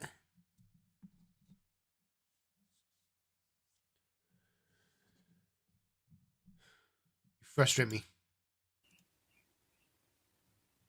I can't even go out in public without being recognized. Oh, Not that's a horseshit. bad thing because I appreciate the fans. I do. But Horseshit. also, I have to deal with fucking haters and trolls in real life. I have to deal with people mocking me, calling me names, right in front of my family. Every time I go out. I know a lot of people are going to probably say, well, oh, you don't go out. Man, you don't know what I do when the cameras ain't on. You ain't here when the cameras ain't rolling. You'd be surprised, Chance. You'd be surprised what unsuspecting eyes have seen. You know, I don't film every single inch of my life. You film a lot of it. There are some things that I do in private. Gross that things. aren't shown on film. Yeah, they're gross. Like me going to the fucking store to grab sodas and drinks and shit like that. Or going grocery shopping with my family. My entire life ain't documented like people think it is. You mean when they take the special needs kid to the store so he can pick out a couple of candies for the week? Is that what you're talking about when you go shopping with your family?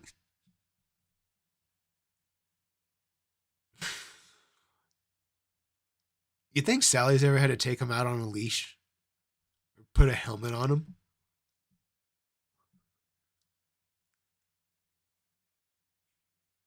You think she's ever put a muzzle on him, dude, to keep him from biting?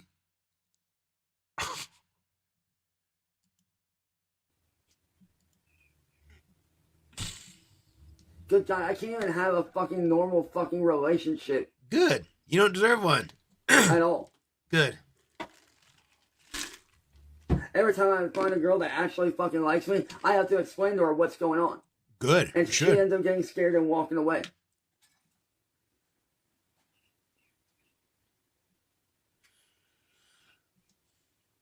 And y'all think I like that shit? I hate that. I want a normal life again. I want to settle down and be a husband and be a dad, while being able to have my music career pop off, while being able to have my streaming career pop off and do good. Your streaming career? I want that life. So fucking bad I want that life. Shut the fuck up. But yet every time I make progress towards that, it gets ripped away from me like that. And no one even fucking bats an eye.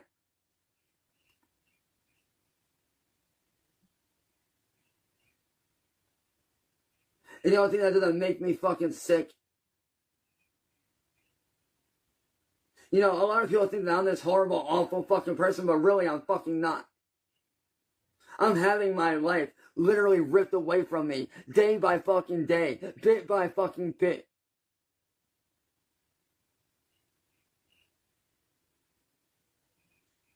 Little by little, I'm having my whole life ripped away from me.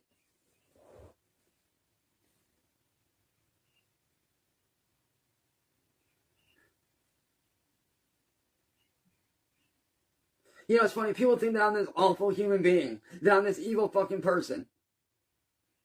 But really, if you actually sit down and get to know me, I'm actually not a bad guy. Really? Yet no one wants to take the time to get to know me as a person. They don't want to know me as a person, as a human. Gents. They don't want to get to know the human side of me. The side of me that most people don't get to see. I watch you stick a marker up your ass and then suck on it. How much more do I need to know about you? Huh? And that side of me that most people don't get to see, where I'm chilled out, I'm laid back, I'm having fun, the real me. Having fun? The actual real me. No one hardly gets to see that. And that's not cool. That's not fair to those people that want to get to see the real me. Why should they be robbed of that? Why should those people that want to get to know the real me be robbed of getting to know the real me? Fucking ego. My goodness. The me I used to be 8 years ago. The me that wasn't always angry. The me that wasn't always fucking depressed. The me that didn't fucking sleep all day. Out of pure depression. The me that never had to wear a mask. Just to hide what's really going on. I'm tired of wearing that mask.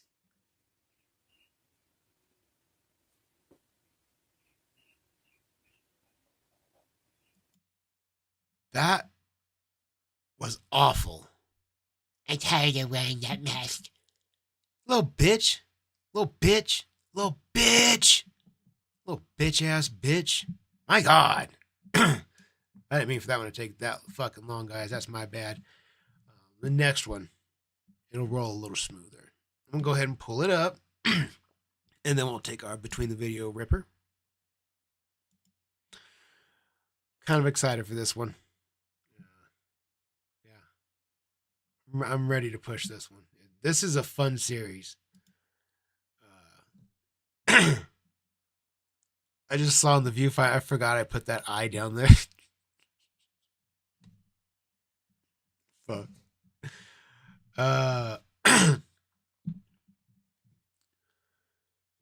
Okay.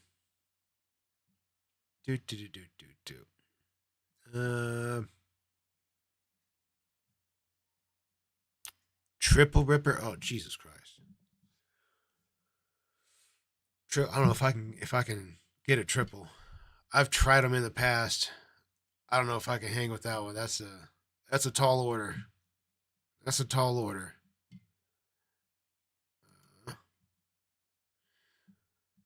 Before I even get to that, shouts out to Gino Samuel 2.1. Guys, go check out that channel. Give him a like and subscribe. He's at just over 300,000 subscribers. Most certainly deserves it. He's got a whole 85, 86 part series on Chris Chan. That's what we're picking up right here. I had the series on the channel. For those of you that don't know, I had a series on the channel called Comprehending a Comprehensive History with Chris Chan. And it's kind of what got my channel some traction last year. It's like what got me through the mid 500s-ish, 600, 700 subscribers. And then the Cyrax stuff got traction and took off. And I kind of got lazy on the Chris Chan stuff. So we only ever got to episode 37. And I was trying to make it something that we got through, and I got lax with it. We never caught back up with it. So that's what we're doing here tonight. Eventually, well, not eventually, this week I'm going to dedicate another night specifically just to Chris Chan. We're just going to watch Gino Samuel videos. We'll do the next episode, and depending on how long we're at time, maybe we'll do like an episode and a half or something like that. Maybe like an hour's worth of content or so. And we're going to plug along through the series I was making videos on. We'll do it as a live stream series, and we'll do it during the week. I don't know, maybe Wednesday. I'll do it earlier because it won't be a late night one. So to give you guys a heads up on that one, it'll be way earlier in the day that I'll be streaming. I don't usually do that. You guys know my streams usually are 6 p.m. or later, but this will be probably be kicking off early in the day, maybe 1 p.m., 2 p.m. ish on Wednesday. Somewhere around that time frame, because I need to have it wrapped up by like 4 o'clock or so I can get ready for MMA class. So it'd have to be the same whether that was Tuesday or Thursday as well, because I have Muay Thai class that night at the same time, 5:30. So we'd have to start the stream by 1, 2 o'clock. I don't know how that would mess with everybody's schedules, but I know some people it would be more advantageous. I don't know if it's going to be more advantageous for everybody, but that's what the plan is. I'll be doing a Chris Chan stream every week. We'll be doing my usual Friday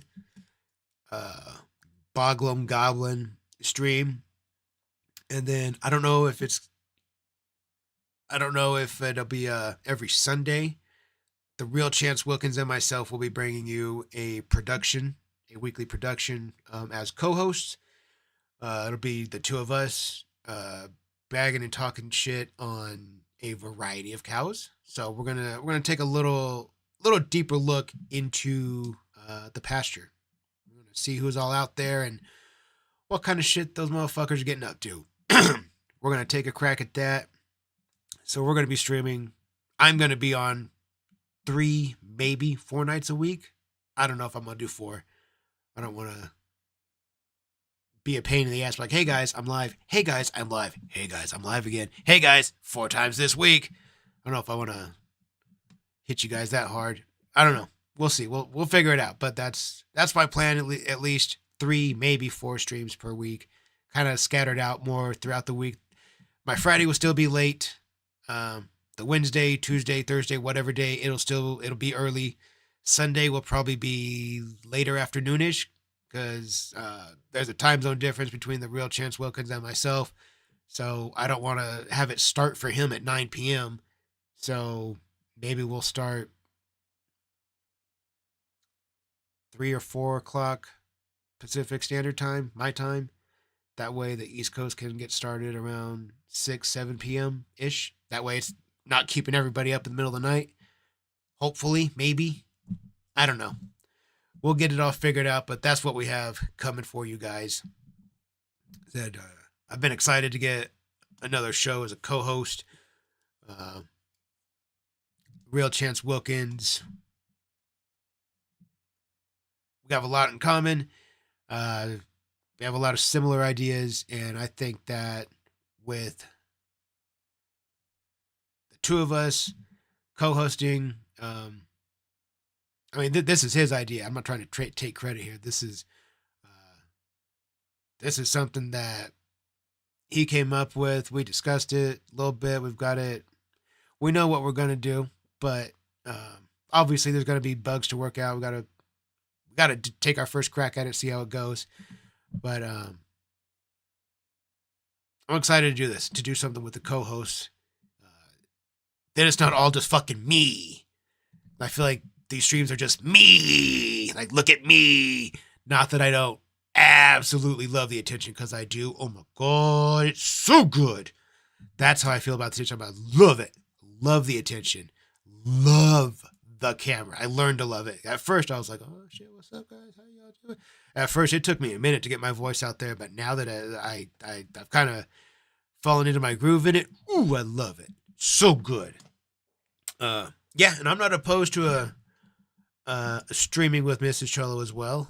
She's gonna have to make her butt get comfortable getting on camera with me, because she does the voiceover style, which I get it. She's not a big fan of the camera. I am. Like I said, I love the attention, but I think with us together, she'd be more comfortable on camera. So I think we could figure something out. Maybe do a special episode here and there. Talk some shit on Amber Reed, because she's not a big fan of Cyrax. So, but I'm willing to talk shit about anybody. So we can cover Amber or Foodie Beauty. Does anybody else get weirded out by Foodie's face? I remember watching one video of her, and it seemed like her cheeks were so bloated and her eyes were like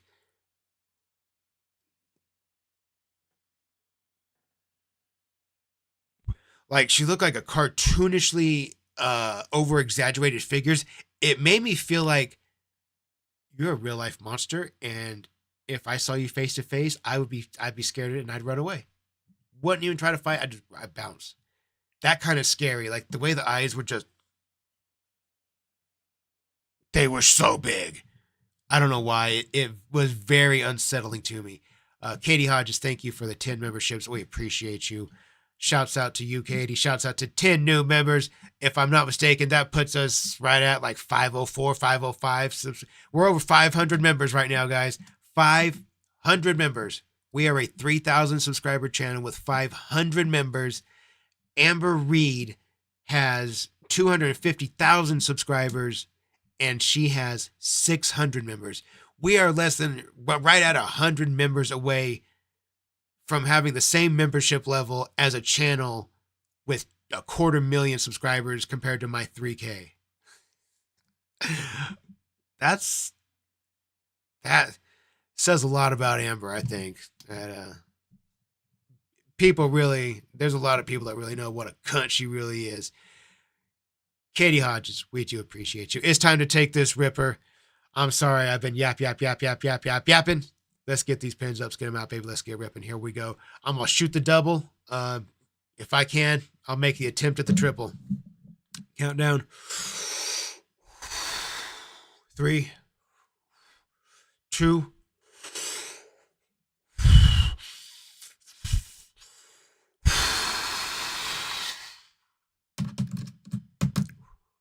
1.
Just trying not to die.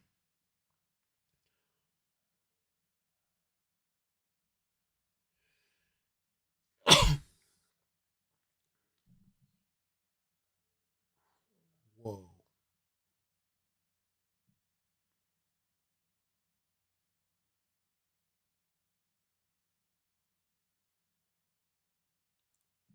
You haven't got yours rolled, that's okay.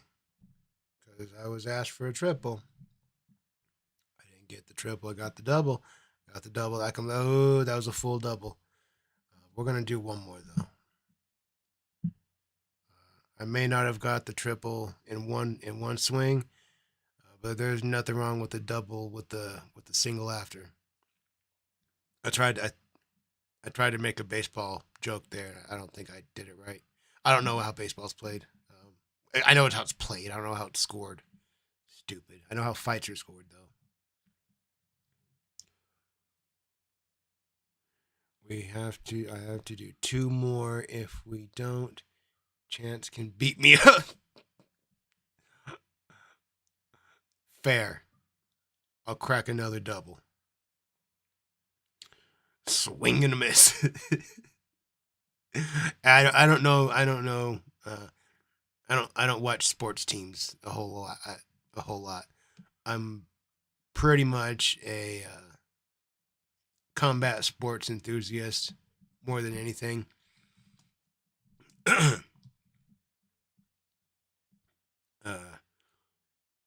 Yeah, really. Other than that, my main hobbies are pocket knives and firearms.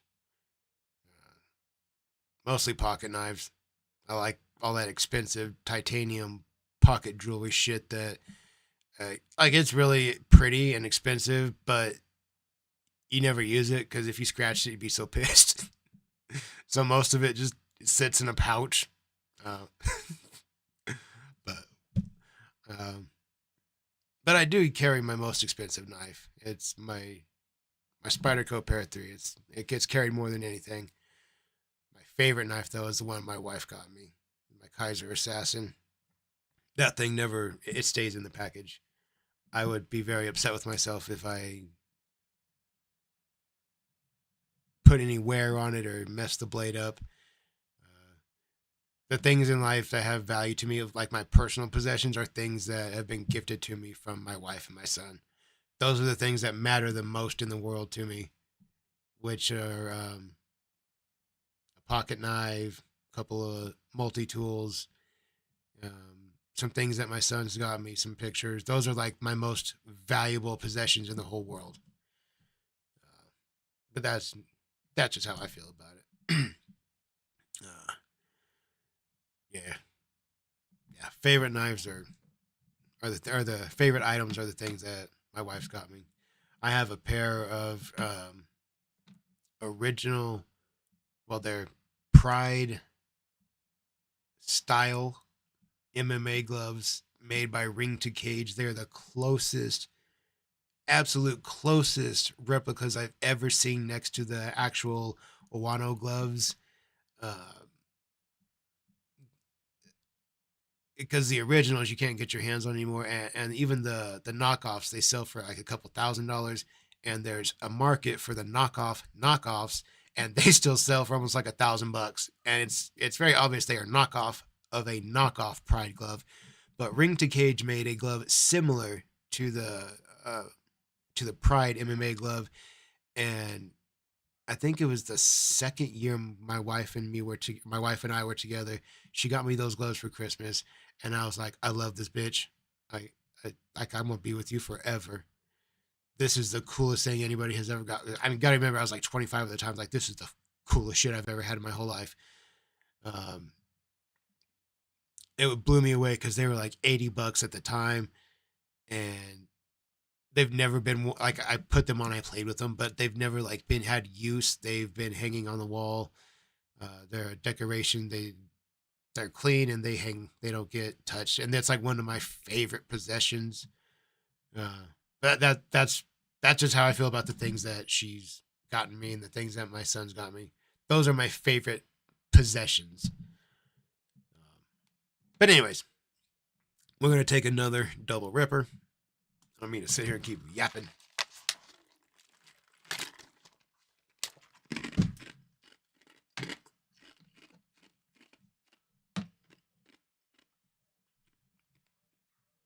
Okay. Let's get another double, and we will kick our video off. Ready? Let's get it up. Let's get it warm, man. Baby, let's get ripping. Countdown. 3, 2, 1. You guys know what to do. Let's get it.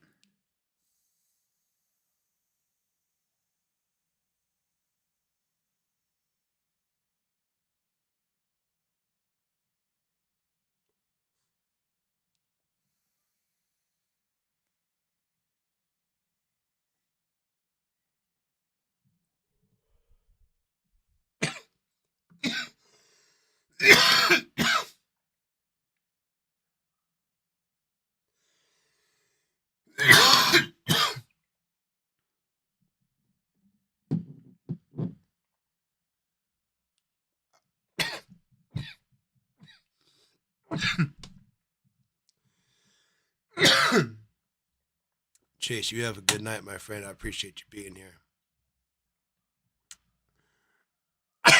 All right, guys. Let's get this video. Here we go.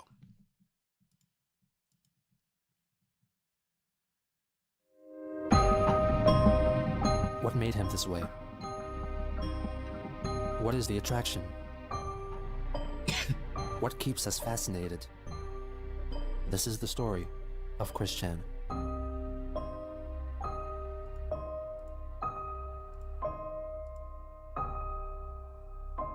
This shit is creepy, dude. Knowing what he did, looking at him there, he's scary. Here we go, guys. Let's get it. Spooky. On July 12th, 2012, the online newspaper Houston Press published an article focusing on punk musician Rex Neighbors III's efforts in raising money for the video game-related charity Extra Life. During the interview, he briefly mentioned that he had made an album called Trollsta's Paradise, which consisted of cover versions of songs that Christian had covered and lyrically modified on his Christian and the Hedgehog Boys albums. Neighbors revealed that he donated all the proceeds of the album to autism-related charities, since he considered Chris as quote-unquote blackface for autism. On July 20th, Chris wrote a Facebook post concerning his trial 10 days prior. He clarified that he had not yet been assigned any community service, and also reflected on his lawyer Rob Bell's comments about him. When Rob introduced me to the judge as an adult high-functioning child, I did make a silent comment between me and my mother in response. That statement was an oxymoron. It is invalid. I mean, I am an adult. Do not call me a child. The statement should have been high-functioning autistic adult, individual, or person. Jesus. And anyway, I still feel like I have lost because Snyder is getting paid indirectly from me and my mother through our insurance. He won! That goddamn bribing bastard. I wish him dead from either a heart attack or gunshot murder. What the On that fuck, same Chris? day, he let his Facebook friends know that he was keeping himself busy by building 4 different Lego buildings, and decided that he would use pieces from those sets to make a grand house for his future self and his sweetheart, portrayed by the Lego character Olivia. He confessed that he had been manipulated into destroying his Lego-made city of Quakeville by Jackie, hinting that their relationship by this point was over, and he knew that she had been a troll all along. 5 days later, he posted a photo of his Lego self and Olivia next to their completed dream house, adorned by some custom stickers and accompanied by customized pieces representing Sonichu and Rosechu. Later that day, he entered his 2 new beagle pups, Clover and Snoopy, in a Dog Days of Summer photo contest held by the radio station Z95.1. His entry was soon discovered by trolls, who left him pleasant at surface level comments about the dogs. On the final day of July, Chris lamented that the Chris Chan page on Encyclopedia Dramatica was still up. He expressed regret about putting Sonichu on the internet and making all the videos on YouTube, which he was coerced into filming, and that they did not reflect who he truly was. Possibly sometime in early August, Chris created a paid profile on the dating site eHarmony. On August 17th, he shared the existence of his profile on Facebook, asking for the reasons why he had failed to speak with any women so far. On the 27th, he further explained why he was feeling low. I'm okay, just faring well. My mom, dogs, and I all have our good health still. I do not want to sound like a cry in the bucket by repeating myself with how I feel emotionally. I'm still feeling low. Cry in I the am unable bucket? to get out of the house, aside from bringing home food and running errands. I have my responsibilities. I'm never going to run away or deny it. But the multiple stress inputs, past and present, seriously get to me emotionally and mentally. And no woman is contacting or replying to me and my paid membership on eHarmony. Constant boredom and loneliness is daily to me, and all I can do is wait with low faith in my future.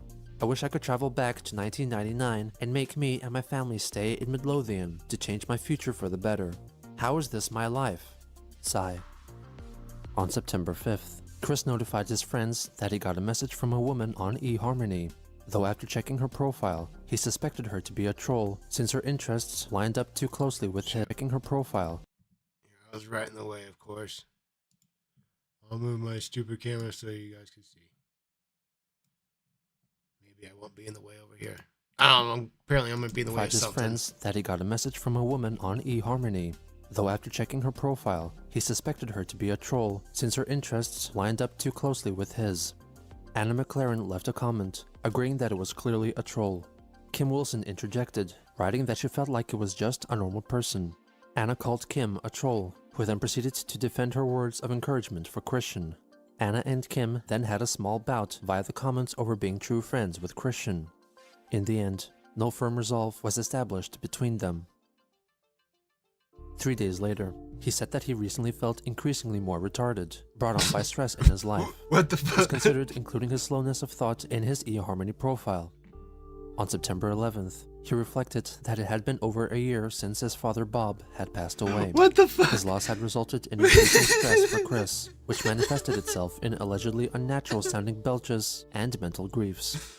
He further highlighted that no women replied to his messages on eHarmony, angrily asking if he looked too ugly.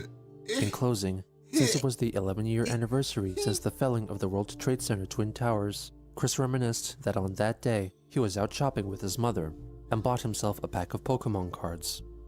On the 23rd, he stated on Facebook that he had tried messaging the Wallflower, but got no response. Throughout October, Christian continued to write Facebook posts expressing his profound sadness and loneliness brought about by numerous factors, such as his father's death, bullying from trolls, and a seemingly futile search for a sweetheart. On October 8th, he sent an email to Kim Wilson, writing about how the Chandlers were considering bringing their two beagles to a professional dog trainer with whom Barbara had flirted, as the dogs were in need of proper training. Jesus In addition, fucking he told her Christ. that he put his mind at ease by building Lego structures, playing video games, and meeting once a week with his pastoral counselor, Rocky Shoemaker. He also feared that his Facebook account had been hacked into, so he promptly changed his password. On November 2nd, Chris wrote that his foray into dating via eHarmony had not worked out as he had intended. He further reflected that he was not suited for online socialization and that supposed damage and missing links in his brain prevented him from excelling in public as well. 5 days later, he posted a photo of his custom-made Lego watch, which was supposed to represent himself, and added several puntsome statements about the watch. On the 26th, he wrote on Facebook that he was feeling down again, missing his father. He also expressed his hatred for the entire male population for taking all the women and leaving him with none to choose from. 3 days Dog. There, at that time, was like 3.5 billion women on the planet, homeboy.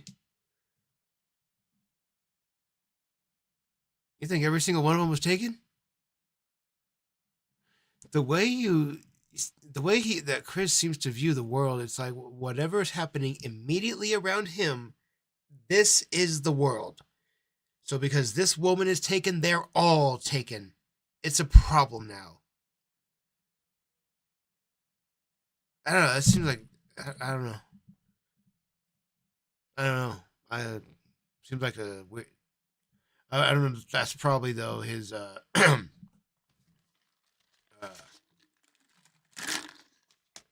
Asperger's. I know he likes it when people call him or say that he has Asperger's. So make sure we talk about his Asperger's. later, he revealed himself through a captioned photograph of himself that he was a true American and also a brony. When Kim asked Chris about what a brony was, he told her that it was a male fan of the cartoon series My Little Pony. On December 11th, Chris also came out as a gamer publicly on Facebook. The following day, he informed his friends that he had recently gotten a new gaming device, the Nintendo Wii U, and subsequently donated his old console, the Wii, to his church. He then requested that if any of his friends also get a Wii U, they should send him a friend request to his username in Nintendo's online social space, the Miiverse. He scoffed at the trolls for not discovering his account sooner. On December 20th, as a Christmas present, he offered a free download of the recording of his father Bob Chandler's guest appearance on WTJU radio in 1990, plus an additional 3 hours of jazz music. A few days after Christmas, Chris lamented again that he felt very lonely and almost wished that the world indeed ended, referring to the popular conspiracy theory of the time that the end of the world had been prophesied to come on December 21st, 2012. On the final day of the year, he commented that his New Year's resolutions for years have been to find a woman to make into a sweetheart, but sadly, that wish had yet to be realized. On January 1st, 2013, Christian left a comment directed at his friends. Stupid comment. If there is anyone in my friends list who knows any slender woman in Charlottesville, Virginia, who can introduce me to other women in Charlottesville, Virginia, of which are very likely to be single, smoke-free, slender, honest, and true, I would be eternally grateful. Yep. The next day, he wrote again that he felt depressed and that his life was like a nightmare. He posted 2 photos of a Lego figure representing himself. First, standing upright, and then lying face down.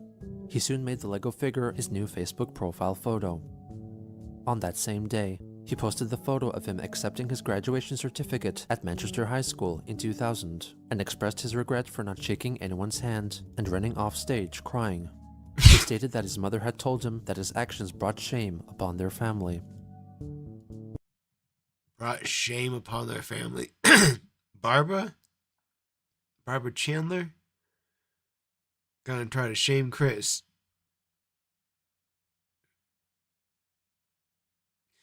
Well, to be fair, he would go on to do some pretty shameful shit. So I guess it's okay. I guess she's just bullying him a little bit before it happens. On January 10th, in an email to one of his gal pals, he revealed that pranksters sometimes threw eggs at the Chandlers' house and their cars. He also told her that he felt great difficulty in opening up to new people because he believed that anyone he may meet in real life, even police officers, might turn out to be trolls in disguise. After sympathizing with him, she let him know that he would be attending the gaming convention Madicon in nearby Harrisonburg, Virginia, and asked if Chris would be interested in coming along. After several discussions with his mother, Chris stated that he was allowed to go to the convention for 1 day. However, in order to limit the number of people there who might recognize him, he's so he fucking plans fat. to wear a costume fashioned like the one seen in the 1997 film Eyes Wide Shut. At the end of the month, at the suggestion of a fellow churchgoer, Christian created a profile on the online dating site Match.com. When he was setting up his account, he found that someone else had used his email address to create an obscene profile, which he quickly wiped clean and personalized, and set his username as Quickville Guardian. On February 4th, Chris posted a recently discovered photograph featuring Daniel Mims from The Game Place, the person who helped spread Chris's 2007 photo on the internet. He asked if anyone knew of his current whereabouts, so he could either send him or hand him a letter expressing how strongly he felt against him and his friend, Lucas. A couple of days later, he posted about his enjoyment of the 2012 Teenage Mutant Ninja Turtles animated series, and attached a photo of his Lego TMNT figures, revealing that he had drawn breasts onto the female turtle, Venus de Milo.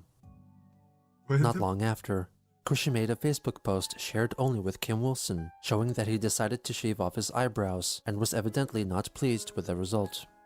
After receiving some suggestions from her, he decided to start using a smudge-proof eyebrow pencil and custom shape his eyebrows. Tell me that's not some serial killer shit right there. How the fuck is Barb still alive? Jesus Christ, dude. That type of behavior, you know what it leads to? You do. You know where it leads. But do you know where it leads after where it's already led to? It leads to, if Chris is willing to do something that intimate with his mother, there's only sex is not the most intimate thing that two people can do. It's the second most intimate. The first most intimate is when one person takes another's life. If Chris is willing to go that far with Barb, who's to say he's. I mean, I made a prediction video long time ago. My channel was like a couple hundred subs. And I remember smoking a blunt in the tub. Is way back in those days. I talked about thinking that Chris Chan was going to murder Barb. I still do, dude. If if that opportunity is there, he's already went second as far as you can go with somebody. Like I said, the most intimate thing you can do with somebody is take their life. He went number 2. He made it that far. He penetrated her. And rode it out until he was satisfied. Oh, dude. Guys, do you think he raw dogged it?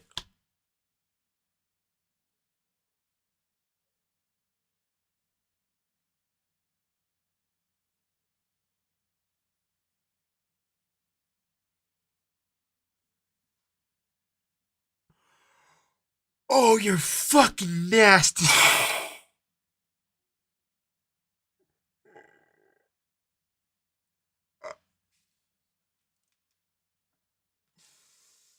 Oh, Chris, what the fuck?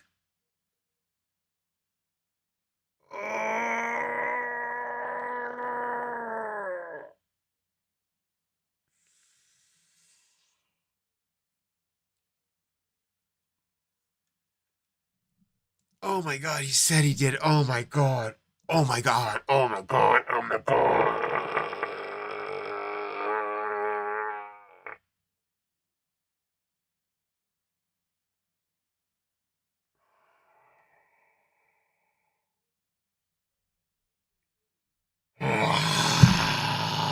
Motherfucker. Literally. Oh my god. What have we done? What have we started here? What have we gotten ourselves into? Because we can't stop now. We can't not complete it. I mean, fuck. I didn't know. I hope you guys are telling me that with what you say he did to his mother's face. I hope that's a rumor. But at the same time, which is worse? Painting her? Oh my god, why would he do that? Oh my god. Oh my god. Oh my god, dude. Oh my god. Oh my god. Oh my god, why would he do that? Dude, what the fuck? Why would he do that?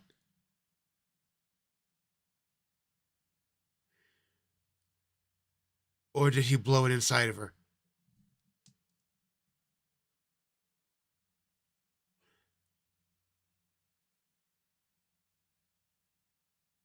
And if he did he...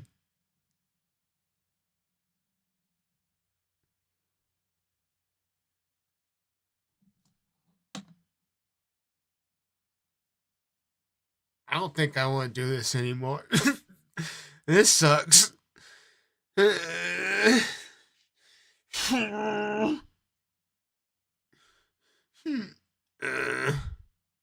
Oh, Chris Clark, you came at a good time.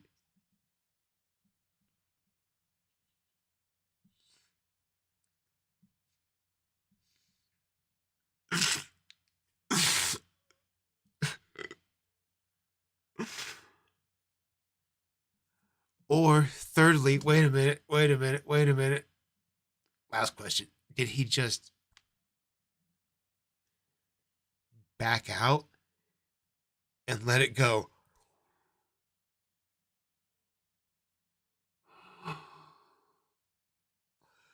Okay, question.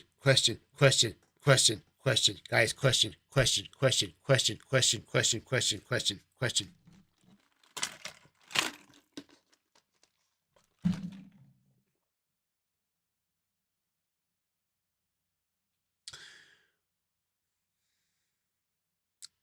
Okay, two-parter.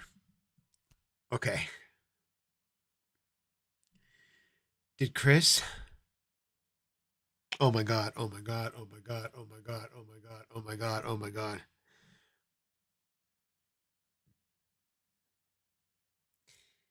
Did he hit her with the drop of the lube, the drop? And or did did he go lips to lips?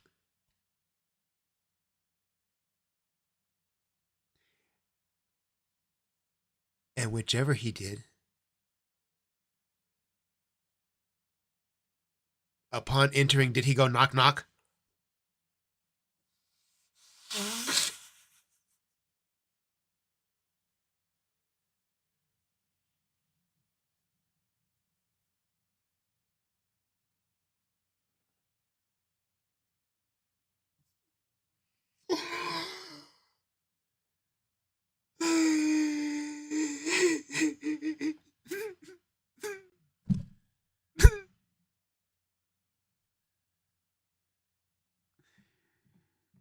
Dude.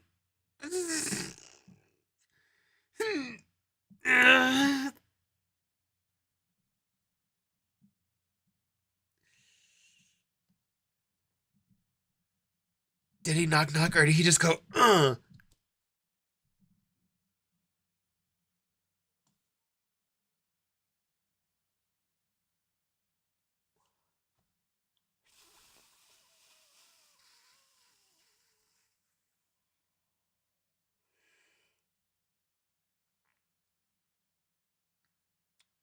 Let's watch. Let's just press play.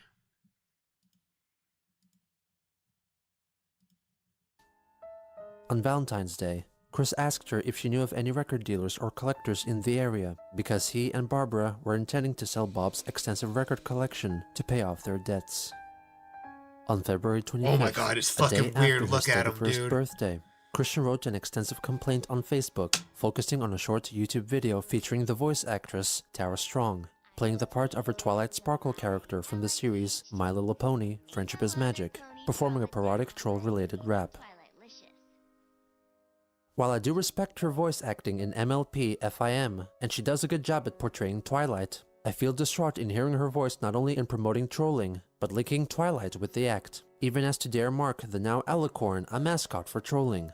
As a lot of people are aware of me, I've been a grave victim of trolling for over 5 long years. 5 long I have been years. emotionally and mentally scarred by the trolls' deceptions, lies, blackmail, slander of my once good name, and so forth.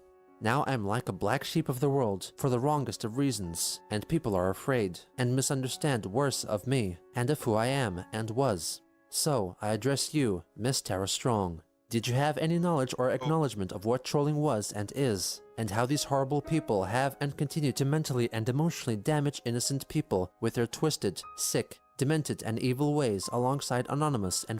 I didn't mean to miss this. I apologize. I took so long to say this. Her 600-pound her 600-pound life gift to 5 memberships. Shouts out.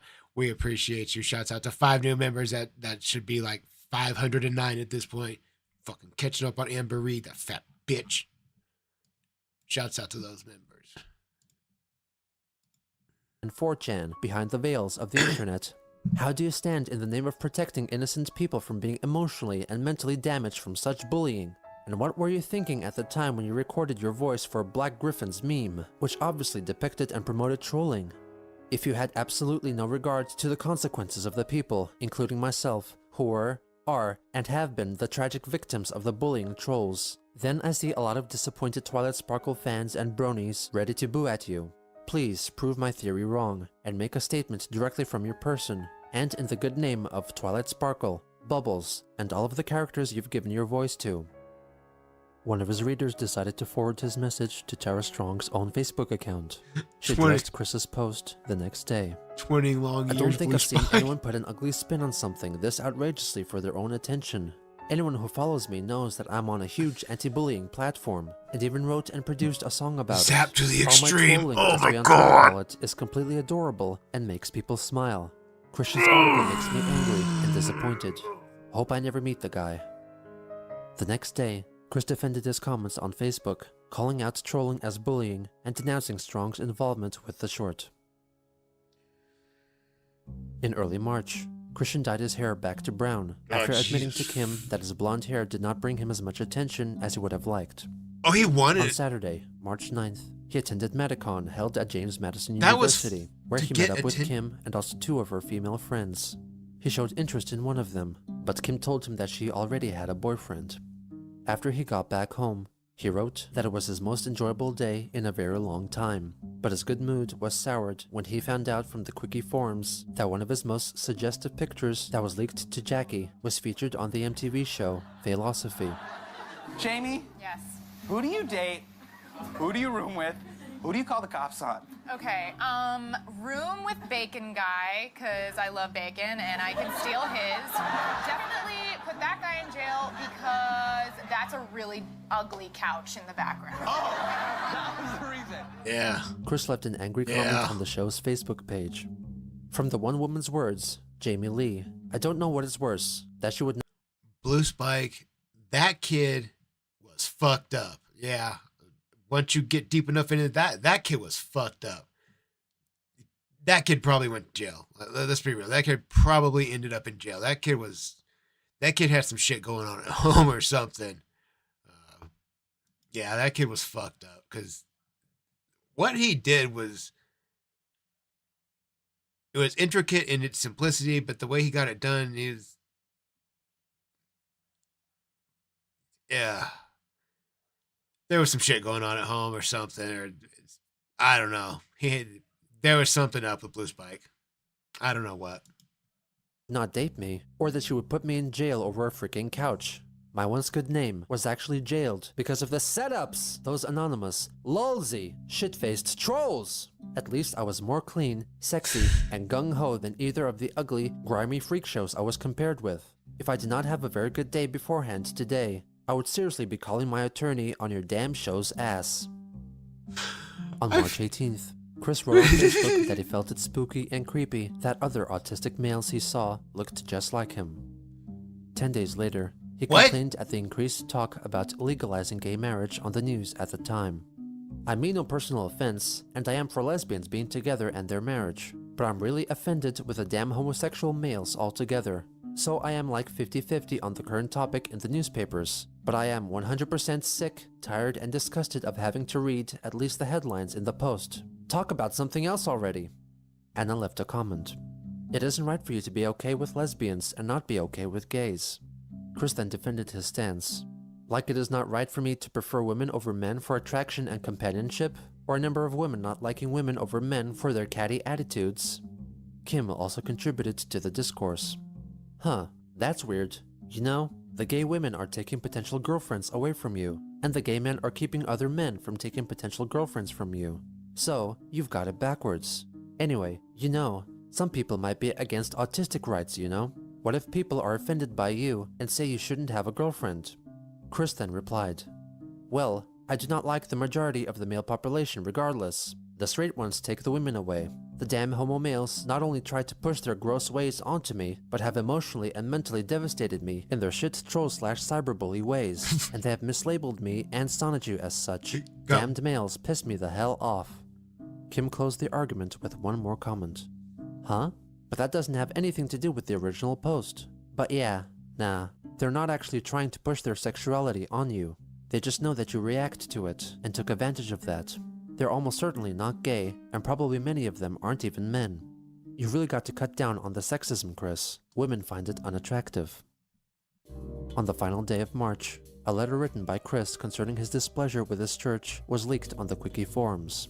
He originally had sent it to his counselor, Rocky Shoemaker, who was instructed to print it out and spread it around amongst the parishioners. The exact date at which it was originally written is uncertain. I feel that ever since Reverend Elizabeth Foss left our church, it has greatly gone downhill for me. Ed Winkler banned me from the church for a month. He has banned me from speaking my piece during the sharing of joys and concerns, and from that, I felt unnecessarily silenced. I also feel my meetings with Rocky no longer have much effect on me or my life.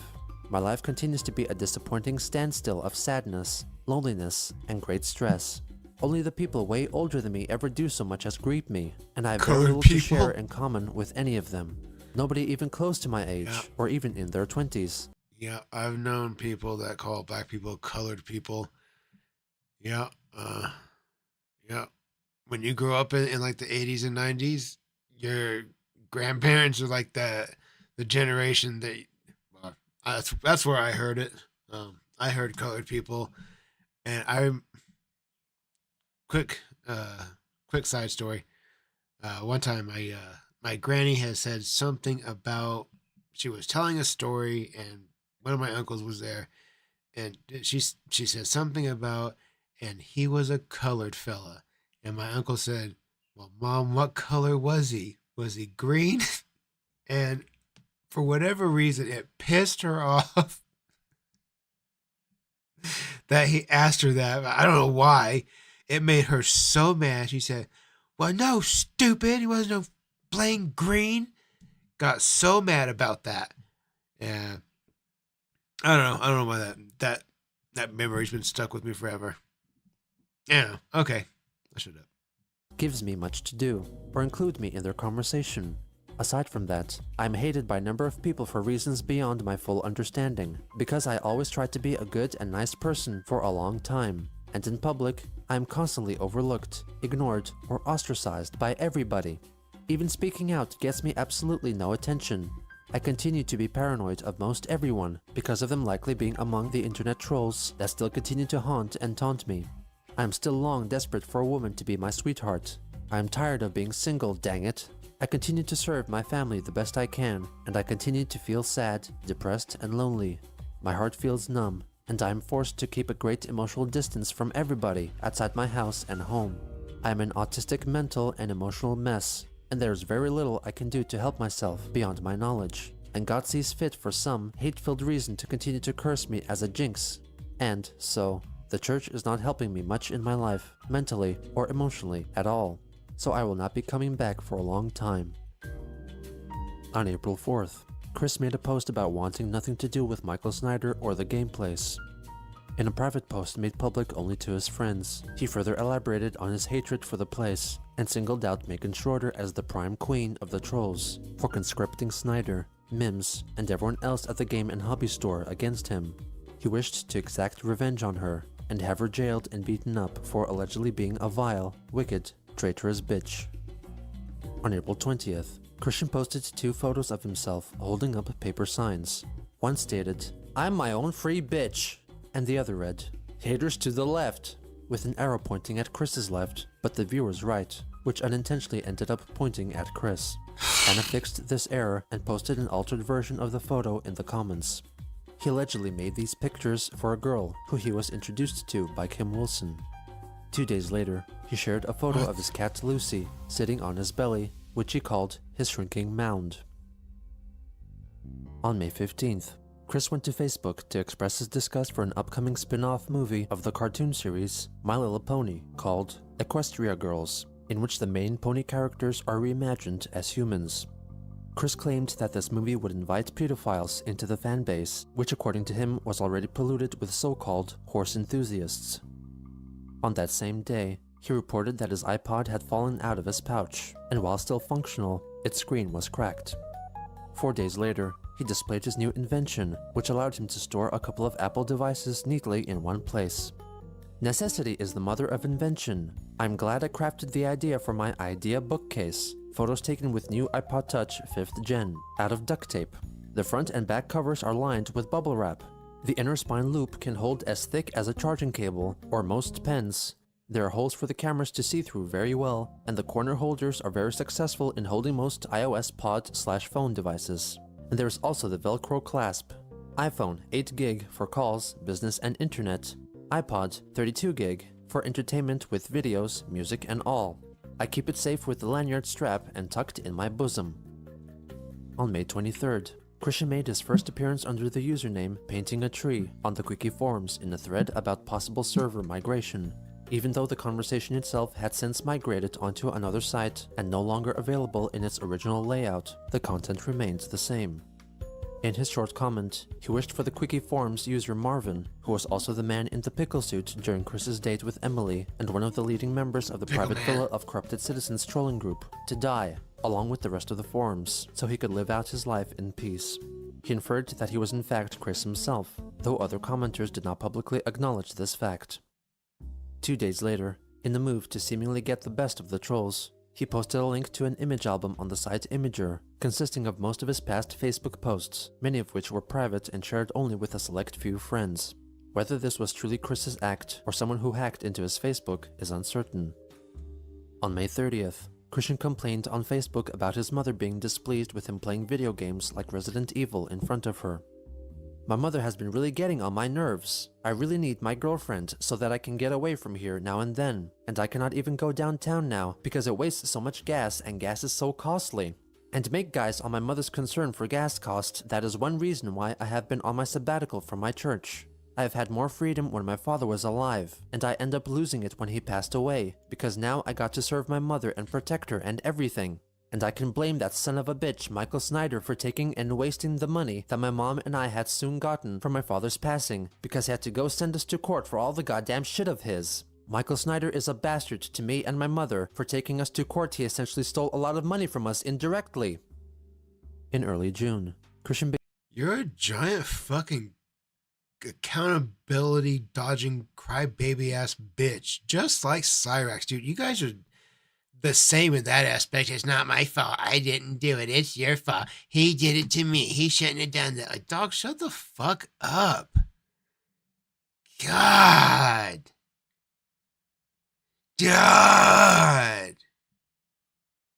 Fucking crybaby.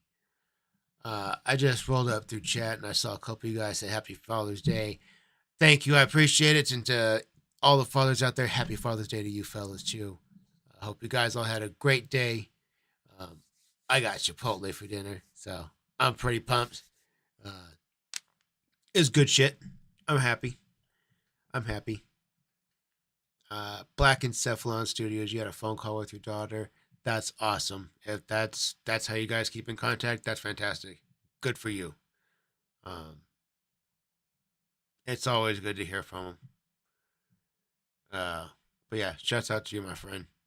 I don't know your exact situation, so glad you got that.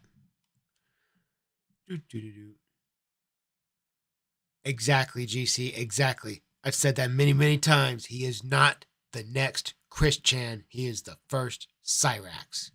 Absolutely. Absolutely.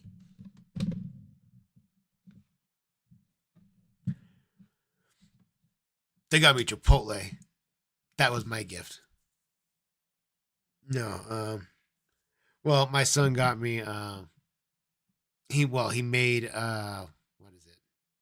I don't know what it's called. I don't know how it's made, but they make a picture on it's some kind of like sheet of plastic like this. They draw whatever, and then it shrinks up to like this big.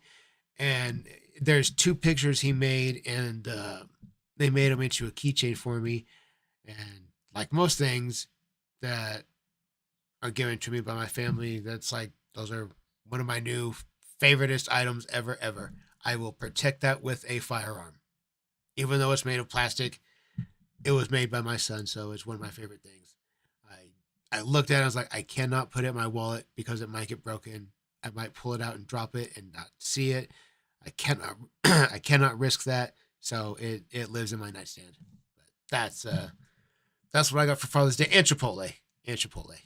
So I'm very happy with that.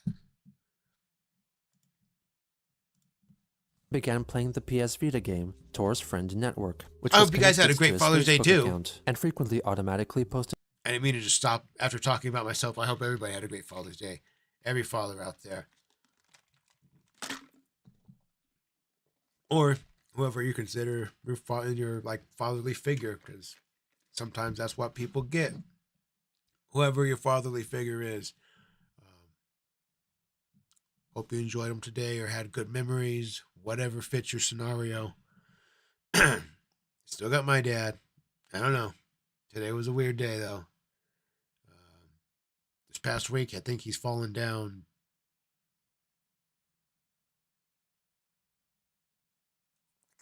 5, 7 times. One time he fell twice. No, twice. No, it had to be more than that. It'd be like 9 times. He fell twice in one night, and I didn't know it. And he managed to get himself up. I picked him up out of my front yard twice. He was trying to water the flowers. Got him out of the backyard once. That's right, because nobody knew he went outside, and he went out there to water the backyard, and he fell. And my neighbor happened to see him, so she came to my front door and let me know. I was in here working or doing something, and he fell in the bathroom this week. He fell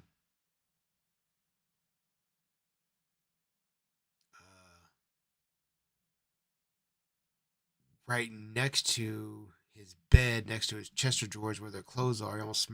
I think he did smack his head. And he fell in the shower. That's right. He had a slip and he smacked hard on that one. Twice this week. I picked him up out of the restroom once this week. He fell another time I didn't know about. I was cutting my lawn. I was out back and I had my headphones in. I didn't hear anything. And my mom was cooking, so nobody heard him. He laid in there for, he said like 15 to 30-ish minutes. But eventually my mom found him and got him up. There was that fall. And then he fell in the actual shower. He slipped this week. So he had a lot of falls this week. He smacked his head, I think, twice. Kind of hard. So, I don't know. It looked like a rough day today. He was in bed I think he got up once for a couple hours to watch a show and eat and drink a Pepsi. And now he's been in bed most of the day. I don't know. He didn't look great at the end of the day. In full honesty, at this point, I kind of feel like I'm just waiting to wake up to my mom telling me that it's over. If I'm being completely honest, that's kind of where I'm at. It's what I feel like is going to happen. I feel like it could be any day. Once in a while, he has a good day and goes outside and does stuff. But if he goes with my mom to the store and they buy some groceries and it takes him 2 hours, when he comes home, he will get in bed and he will be in bed the rest of that afternoon and the next 48 hours. No, my dad's showing signs of Alzheimer's. It's not like super severe, but sometimes he asks really weird questions or says really off the wall stuff. Like he asked about my brother, and I don't have a brother. One time he asked about my son. He was like, are you and your brother gonna go shoot guns this weekend? I was like, fuck. I was like, do you mean my son? He's like, yeah, that's what I said. Not long ago, he asked about my sister being a cheerleader, going to a football game, going to watch one because she used to be a cheerleader, and that was 40 years ago because she's 18 years older than me and I'm 36. So it was a long time ago that she was a cheerleader. So he has weird shit like that sometimes. And he walks like an upside down L, like this. Like if this is his head, he looks at the ground this way and walks like that. His back's all fucked up. Hip surgeries, knee surgeries, or not knee surgery, heart surgery, all sorts of surgeries. Just falling apart, old, worn out. Yeah, he shuffles. He walks like this, and it looks like he'll get walking, and then he'll start going like this, and he tries to go faster to keep up, and he just kind of falls over. Other times he'll just walk like this and just go bloop. His legs will just give out. I've gotten pretty good at picking him up gently enough that I can get him vertical easily without hurting him, and I can brace myself with a gable grip around his or just under his stomach and kind of get him up to his feet. I know it's a little rough on him, but he's a lot bigger than everybody in my house. So nobody else can pick him up but me. My mom's almost 100 pounds smaller than him. So my wife is just as small. She's tiny. So nobody else can pick him up. So it's just me. So it has to be a little rough. But it is what it is. But he still likes to put his boots on and put on his denim jacket and go outside and act like he's going to go build some shit. And he's just going to water the lawn. He's going to spray off the back porch and probably fall doing it. I tell you, I'm going to load that wheelbarrow and I'm going to put new sod out there, that flower bed. I'm like, dog, you can barely walk. You're not picking up a 40-pound bag of sod. No, you're not. Whatever. I can't make them just say, stay in your bedrooms. Don't ever leave. Don't ever go outside. Can't do that. So he's going to do stuff. He's going to fall down at times. But like I said, today looked rough. I'm just kind of waiting on it to happen at this point. It'll happen. I'll be sad for a while. You guys won't see me for a week or two. I'll be more upset that my mom will be upset, but I'll get through it. We haven't always been that close, so I mean, honestly, I will be fine. I love him, but I will be just fine.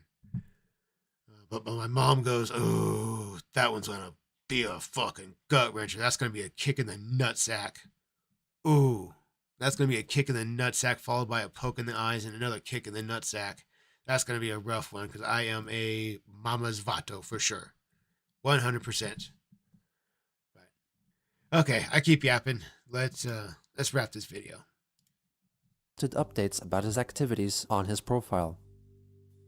On June 22nd, after finding out that he and his mother were not invited to his half-brother Cole Smithy's wedding 3 months prior, Christian recorded a video targeted at the musician who performed at the wedding, John Kyle, who was also Cole's stepbrother.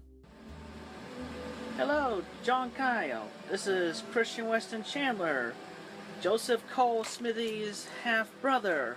We share the same mother, Barbara Ann Weston Chandler. I understand that you have performed recently at his wedding a few months ago. I have just learned this. Yeah, so he finally got married. Whoop-de-doo for him. Oh, and thank him for the invitation that we never received. We would have RSVP'd sooner and actually come to the wedding had he actually invited me and our mother. Anyway. Dog, if you were my direct blood brother, I wouldn't fucking invite you. Abso-fucking-lutely not. Dude, we can see your mother's hoard behind you. Do you not realize that shit is in frame? I would be so goddamn embarrassed if I lived in a house like that and I made YouTube videos and I let people see that shit. Like when you make videos, you're in control of what the camera sees. Like you can set the scene, you can make it look acceptable. Like if you guys can see my desk, it's just the laptop, microphone, it's just computer shit here. Just stuff to make videos and do streams and a lamp. And that's it. That's all there is. I try to make it look presentable. In case company shows up, right? Right. I am sending you this video response because I wish to inquire about his current address so that my mother and I can at least be able to write to him personally. Dude, call him and ask. Because she does miss him very much. I tried time and again to contact him and get in touch with him, and my mother talked to him.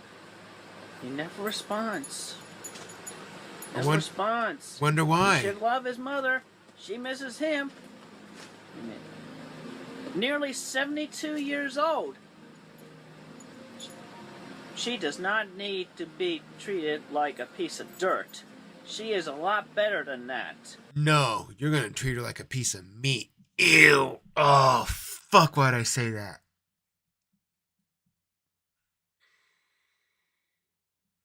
I had just like forgotten about all the shit we talked about earlier. It was like out of my mind, so it was all cool. It was all good. It was like I wasn't fucked up anymore, and now I just remembered everything. So cool, good job, guys. That's your fault somehow. That's your guys' fault.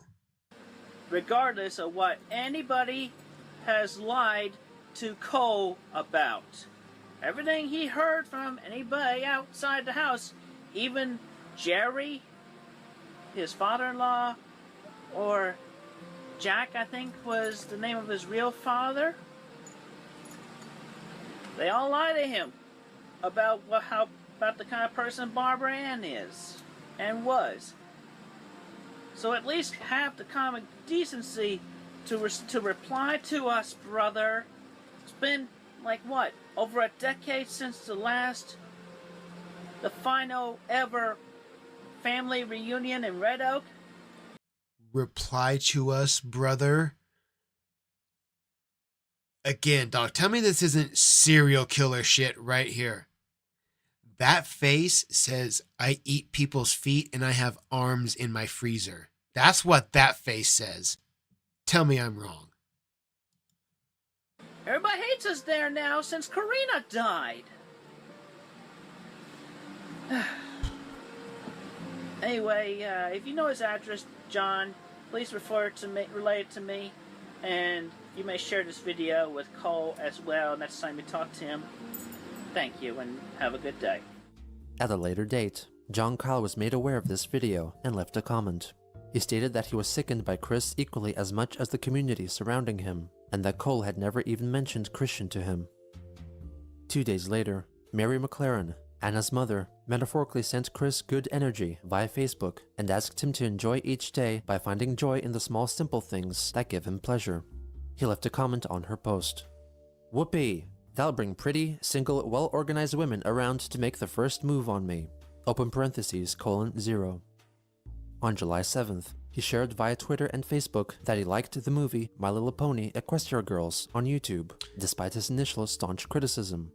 That's a weird. month later, Chris went to Facebook to praise the high school Lego set and said it should win an award for Best Toy. On August 6th, Chris posted a photo of the newspaper onto which one of his dogs had recently urinated. He felt that the resulting puddle bore the image of a girl. The next day, one of Chris's Facebook friends, William Elliott Waterman, made a lengthy post on the social media platform addressing the trolls. After finding out that his comments on Chris's posts were also being archived onto the Quickie forums, he lashed out at the trolls, expressing that he felt that they were no better than Chris, and despite having a job, neither was he. He angrily pleaded for them to stop bullying him and treat him like a human being. Sometime in early August, Christian began tracking down as many people as he could from his Manchester High School class of 2000 on Facebook and sent them friend requests. Fucking look After at they Chris. connected on Facebook, Chris sent them unknown gifts, for which they thanked him via post on the social media site. He apparently had trouble finding Tiffany Gowan, one of his closest gal pals, so he asked on the Quickie forums through his Painting a Tree account about her whereabouts. He failed to gather any useful information. From August 15th, he started uploading seemingly random pictures on Twitter and Facebook.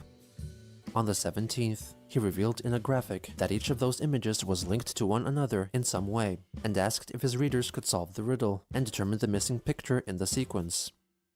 After getting annoyed by the lack of people trying to contribute an answer, Christian went to the Quickie forums under his Painting a Tree alias, irritated by the troll's silence regarding his riddle. He explained how a couple of the other images related to each other, and encouraged them to try solve it. He deleted the riddle 2 days later, and returned to the forums to give one more clue for the riddle, which involved a photo in which Chris wore a hat, with branding promoting the Pittsburgh Pirates baseball team. He expressed his infuriation at the troll's stupidity, and questioned why he still followed them. On August 20th, possibly with the help of another party, Chris started a page on Facebook called Braziers for Males. His aim was to encourage and normalize the concept of men wearing bras, giving multiple use cases, such as to prevent chafing, offer support and relief, flatten the wearer's chest if they develop enlarged breast tissue, or even to express their sexual identity. The profile photo of the page was one that was snapped by a troll, and originally depicted Chris out in public wearing a sports bra, onto which "Want Woman" was written. The reason men don't typically wear bras is because we're not supposed to have tits. That's kind of a female thing.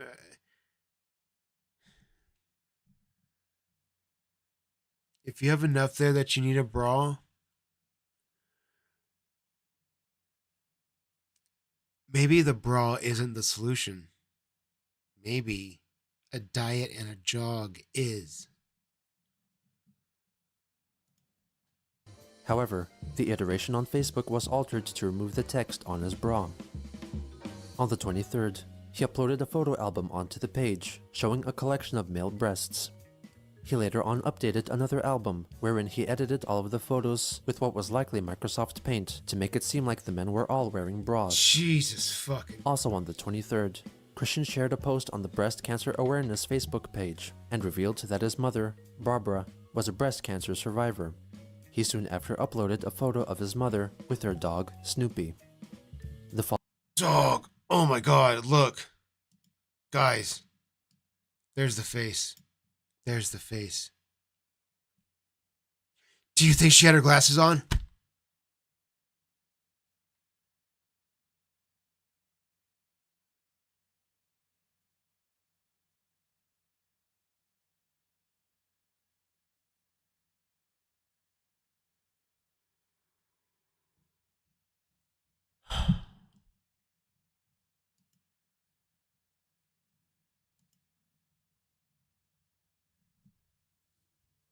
One last question.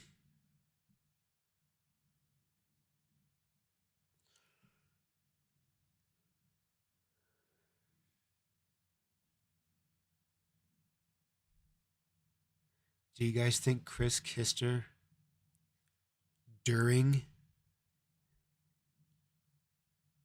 And if so, did he kiss her after they were done? Bro, how the fuck do you do that to your mom? Oh my god!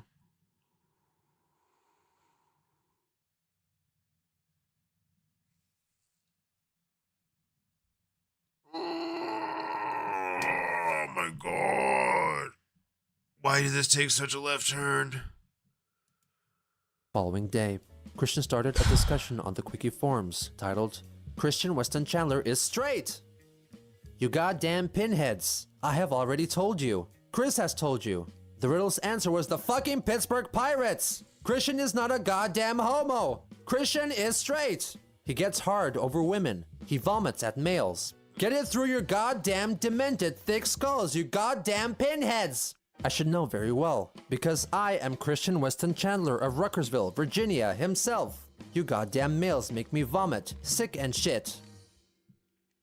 On September 1st, Christian shared his custom-made online flyer for a supposed reunion of his high school class due to take place in 2015 and asked if anyone could help him track down his gal pals, Tiffany Gowan and Miranda Mitchell. The next day, he reported that he got into an altercation with a so-called female manager at Walmart. He shared her name and email address and requested his followers to let her personally know that no one should bother autistic people who are currently depressed, in a foul mood, and hate the Xbox line of game consoles. His friend William Waterman tried to reason with him and advised him against sharing people's email addresses on a public forum like Facebook. Chris in return reinforced the story that the event happened because he was in a bad mood and that the female security officer spoke harshly to him. He confessed that his actions were immature, dumb, and irrational, but he had mental problems. He further elaborated that he was in his present condition because of the actions of past managers and Megan Schroeder, and demanded that she return his Sailor Moon DVDs that she allegedly had conned from him. He closed his rant by calling his attorney, Rob Bell, a major wuss, and complained about the thousands of dollars that he and his mother had to pay him. Not long after, he reposted his original Facebook post on the Quickie forums under his Painting a Tree alias, once again seemingly pretending that he was not Chris at all. He encouraged the trolls to harass the security officer. A day later, he wrote what he called Quick's Hallmark Negative Life Events, which was a chronological list of events and people in his life that negatively affected him. These included his childhood babysitter, Roach, the elementary school principal who attempted to molest him, his high school graduation, Michael Snyder, Megan, and the online trolls. 2 days later, Chris had his final court date in relation to his crimes against Snyder nearly 2 years prior. All his felonies were reduced to misdemeanors, He received a 2-month suspended jail sentence, was requested to be on good behavior and stay away from the game place. On September 6th, Chris angrily took to Facebook to declare that he had been banned from his nearest Walmart because of his actions on the 2nd. When asked by his friends as to the reasons why, Chris wrote that they banned him for drawing on in permanent marker an H and E in front of an Xbox display in the store, making the sign read Hexbox. Despite his followers trying to reason with him and tell him why it was a justifiable punishment for defacing the sign, he still could not come to terms with it. The next day, he announced another encounter with law enforcement. You played God an is air giving me the guitar middle after. finger yet again. I backed up and scratched a car in El Agave lot, and she's a damn smoker. Now the damn jerk-up is giving me a hard time because I am screaming up at freaking Emmanuel God. I want God to just kill me now if he is going to keep giving me middle fingers and a damned difficult life. After Are this you event, Christian serious? decided that police were not allowed to be in Quickville, Virginia, and that law within the town could be upheld solely by the psychic Pokemon team led by Magichan. On September 10th, he shared his Braziers for Males page on his personal profile. Later that day, he wrote a post dismayed about a decreasing friends count on Facebook and pleaded for his friends to not leave him. He regarded all members of his high school class part of his family and desperately wished for all of them to come together for the reunion. On September 11th, he posted a photo on the aforementioned Braziers for Males page, which showed that he became offended by witnessing the DVD cover for the film Magic Mike and had drawn on bras on all the shirtless actors on the cover. He soon after uploaded a photo gallery of men wearing bras. Oh, that's weird, bro. Also on that day, a troll who went by the name Martin Wilson posted a video on the page, allegedly thankful for Chris bringing awareness to the subject and speaking in a manner not unlike Christian. So this is what I wore before he told me to go to Walmart. I used to go with a white tee, and you see the duct tape, the tape in the background? Yeah, I used to, cover my nippy slips, nippy slips.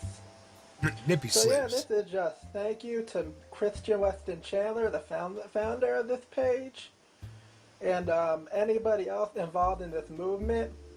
I feel like this will go really far, and maybe we need to take this to President Obama and Michelle Obama. They seem like sensible folks who will help us realize our goal. So thank you, group. I feel very welcome.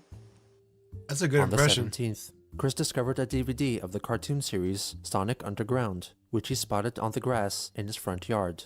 He supposed it was a gift for him from either a fan or a troll, and had been lying on the ground for quite some time, since the front cover had gotten warped and wrinkled from being out in the rain. He then went to Facebook to demonstrate how to and how not to bring him presents, with the help of some demonstrationary imagery. On September 24th, he showed off 3 LEGO characters meant to represent Megan Schroeder, Mary Lee Walsh, and Michael Snyder, all upside down and contained inside another transparent LEGO piece.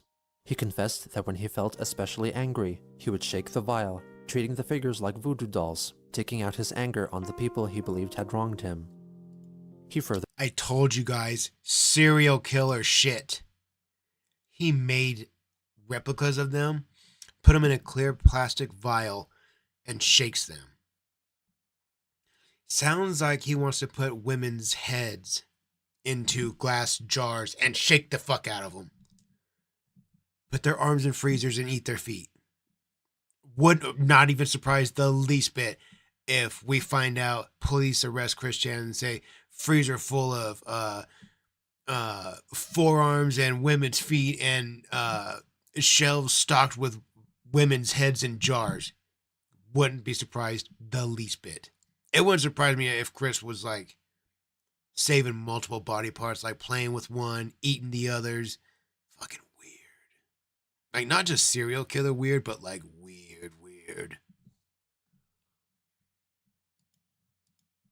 further explained that during his friendship with Megan, she often requested that he buy items from eBay for her, and apparently did not reimburse him with cash, but instead merchandise from her own collection, such as anime, manga, DVDs, figurines, and a mixed bag of Legos. On October 3rd, Chris received an email from one Rebecca Bentley, a troll who posed as one of his Manchester High School classmates. She expressed her disapproval of his constant negative comments against Megan, highlighting that their interactions happened a long time ago, and that possibly she could have changed as a person since then. She wanted him to admit that he played a part in the downfall of their friendship, and that he could channel all the hateful energy he had against her into something more productive that could make him happy. Throughout early October, he continued to make hateful Facebook posts against Megan, claiming that he would only forgive her if she apologized to him face to face, gave him back his Sailor Moon DVDs, and when all the negative words against him on the internet are gone forever. On the 5th, he allegedly received an email response from Megan, though it was likely to have been penned by an impersonating troll. "I didn't conspire to destroy your life! You did that enough on your own, with your ridiculous webcomic and your war against ED. As for the touching thing, I don't like being touched by men who aren't in a relationship with me. And all those things you did for me, I thought you did that because we were friends, and I was grateful.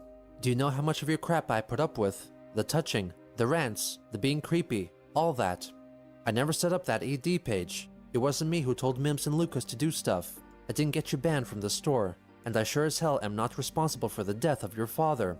Do you know how bad that picture made me feel? It scared the hell out of me. You are the one who should apologize. Didn't you consider me a sweetheart? Well, for all your other sweethearts, you made those stupid videos. So if I still mean so damn much to you, why don't you make a video apologizing to me? And maybe, just maybe, I'll consider emailing Lucas and telling him to take some stuff down." On that same day, Christian posted 28 photos on Facebook, seemingly depicting a narrative in which the Lego incarnations of Chris and Megan fight each other, and Chris ultimately defeats her. Without much interaction from other real-life people, Christian's imagination took over, fueling his unquenchable rage for the people who he saw as his enemies.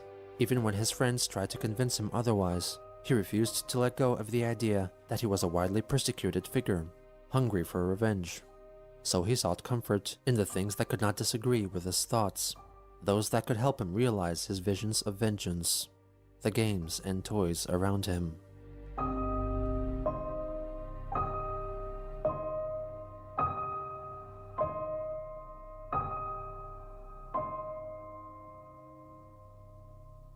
Shit, dude, tell me that wasn't good, man. Oh. I don't know why we haven't done this sooner. This was good. This is fucking gold here. This... Yeah, we will definitely be back. I don't know if it's going to be Tuesday, Wednesday, or Thursday. I'll pick one of those days. We'll be back, and we're gonna do episode 39. So we'll just take off right where we are, because like I said, if you guys want to go back and watch the first 37 episodes, they're in my library. There's a cache series, so you're more than welcome to. They made, mind you, they were made with very poor editing skills. I had no idea what I was doing. Not that I have an idea now, but I know more now than I do then. They were very poor quality, but you can get through them anyways. But man, that was good. Oh, I know this is a ride. This is a ride. We will be back to it. I don't know if it's gonna be Tuesday, Wednesday. Probably Wednesday. No, Tuesday or I don't know. I don't fucking know. I'll figure it out. I'll make a community post and I'll drop it to you guys.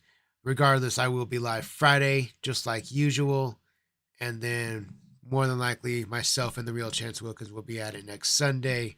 That'll be our co-host and show thing that we're going to be bringing to you guys. And yeah, times will be all varied. So hopefully it'll give multiple people with multiple different schedules a different opportunity to pop in, say what's up. I hope.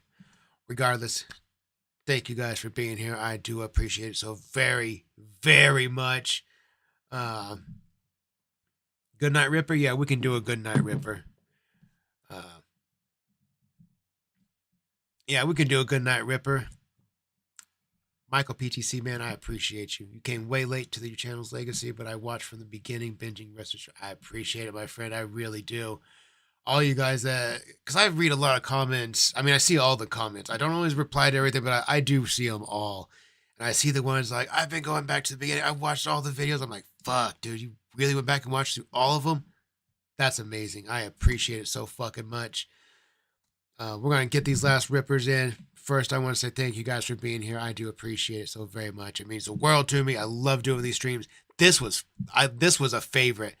Next time, maybe we do 2 episodes. They might, I don't know. Once we get a little more streamlined, maybe we can do 1.5 or something like that per stream. I don't know. We'll figure it out. We'll get it laid out. We'll get it happening. But yeah, I had fun with that. I liked it. That's Chris is what it is. He's his own fucking animal. Like we say, Cyrax is the first Cyrax, but Chris is his own animal for real. Don't forget to check out her 600-pound life to see the absolute worst videos on Amber. Go check out the real Chance Wilkins. That's my co-host. That's my dude.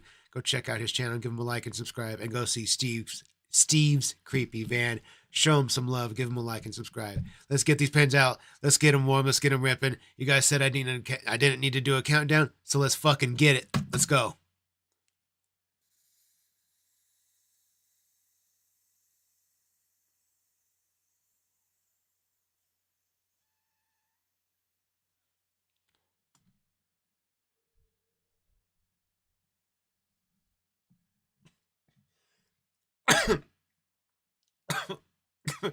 Guys, I appreciate you.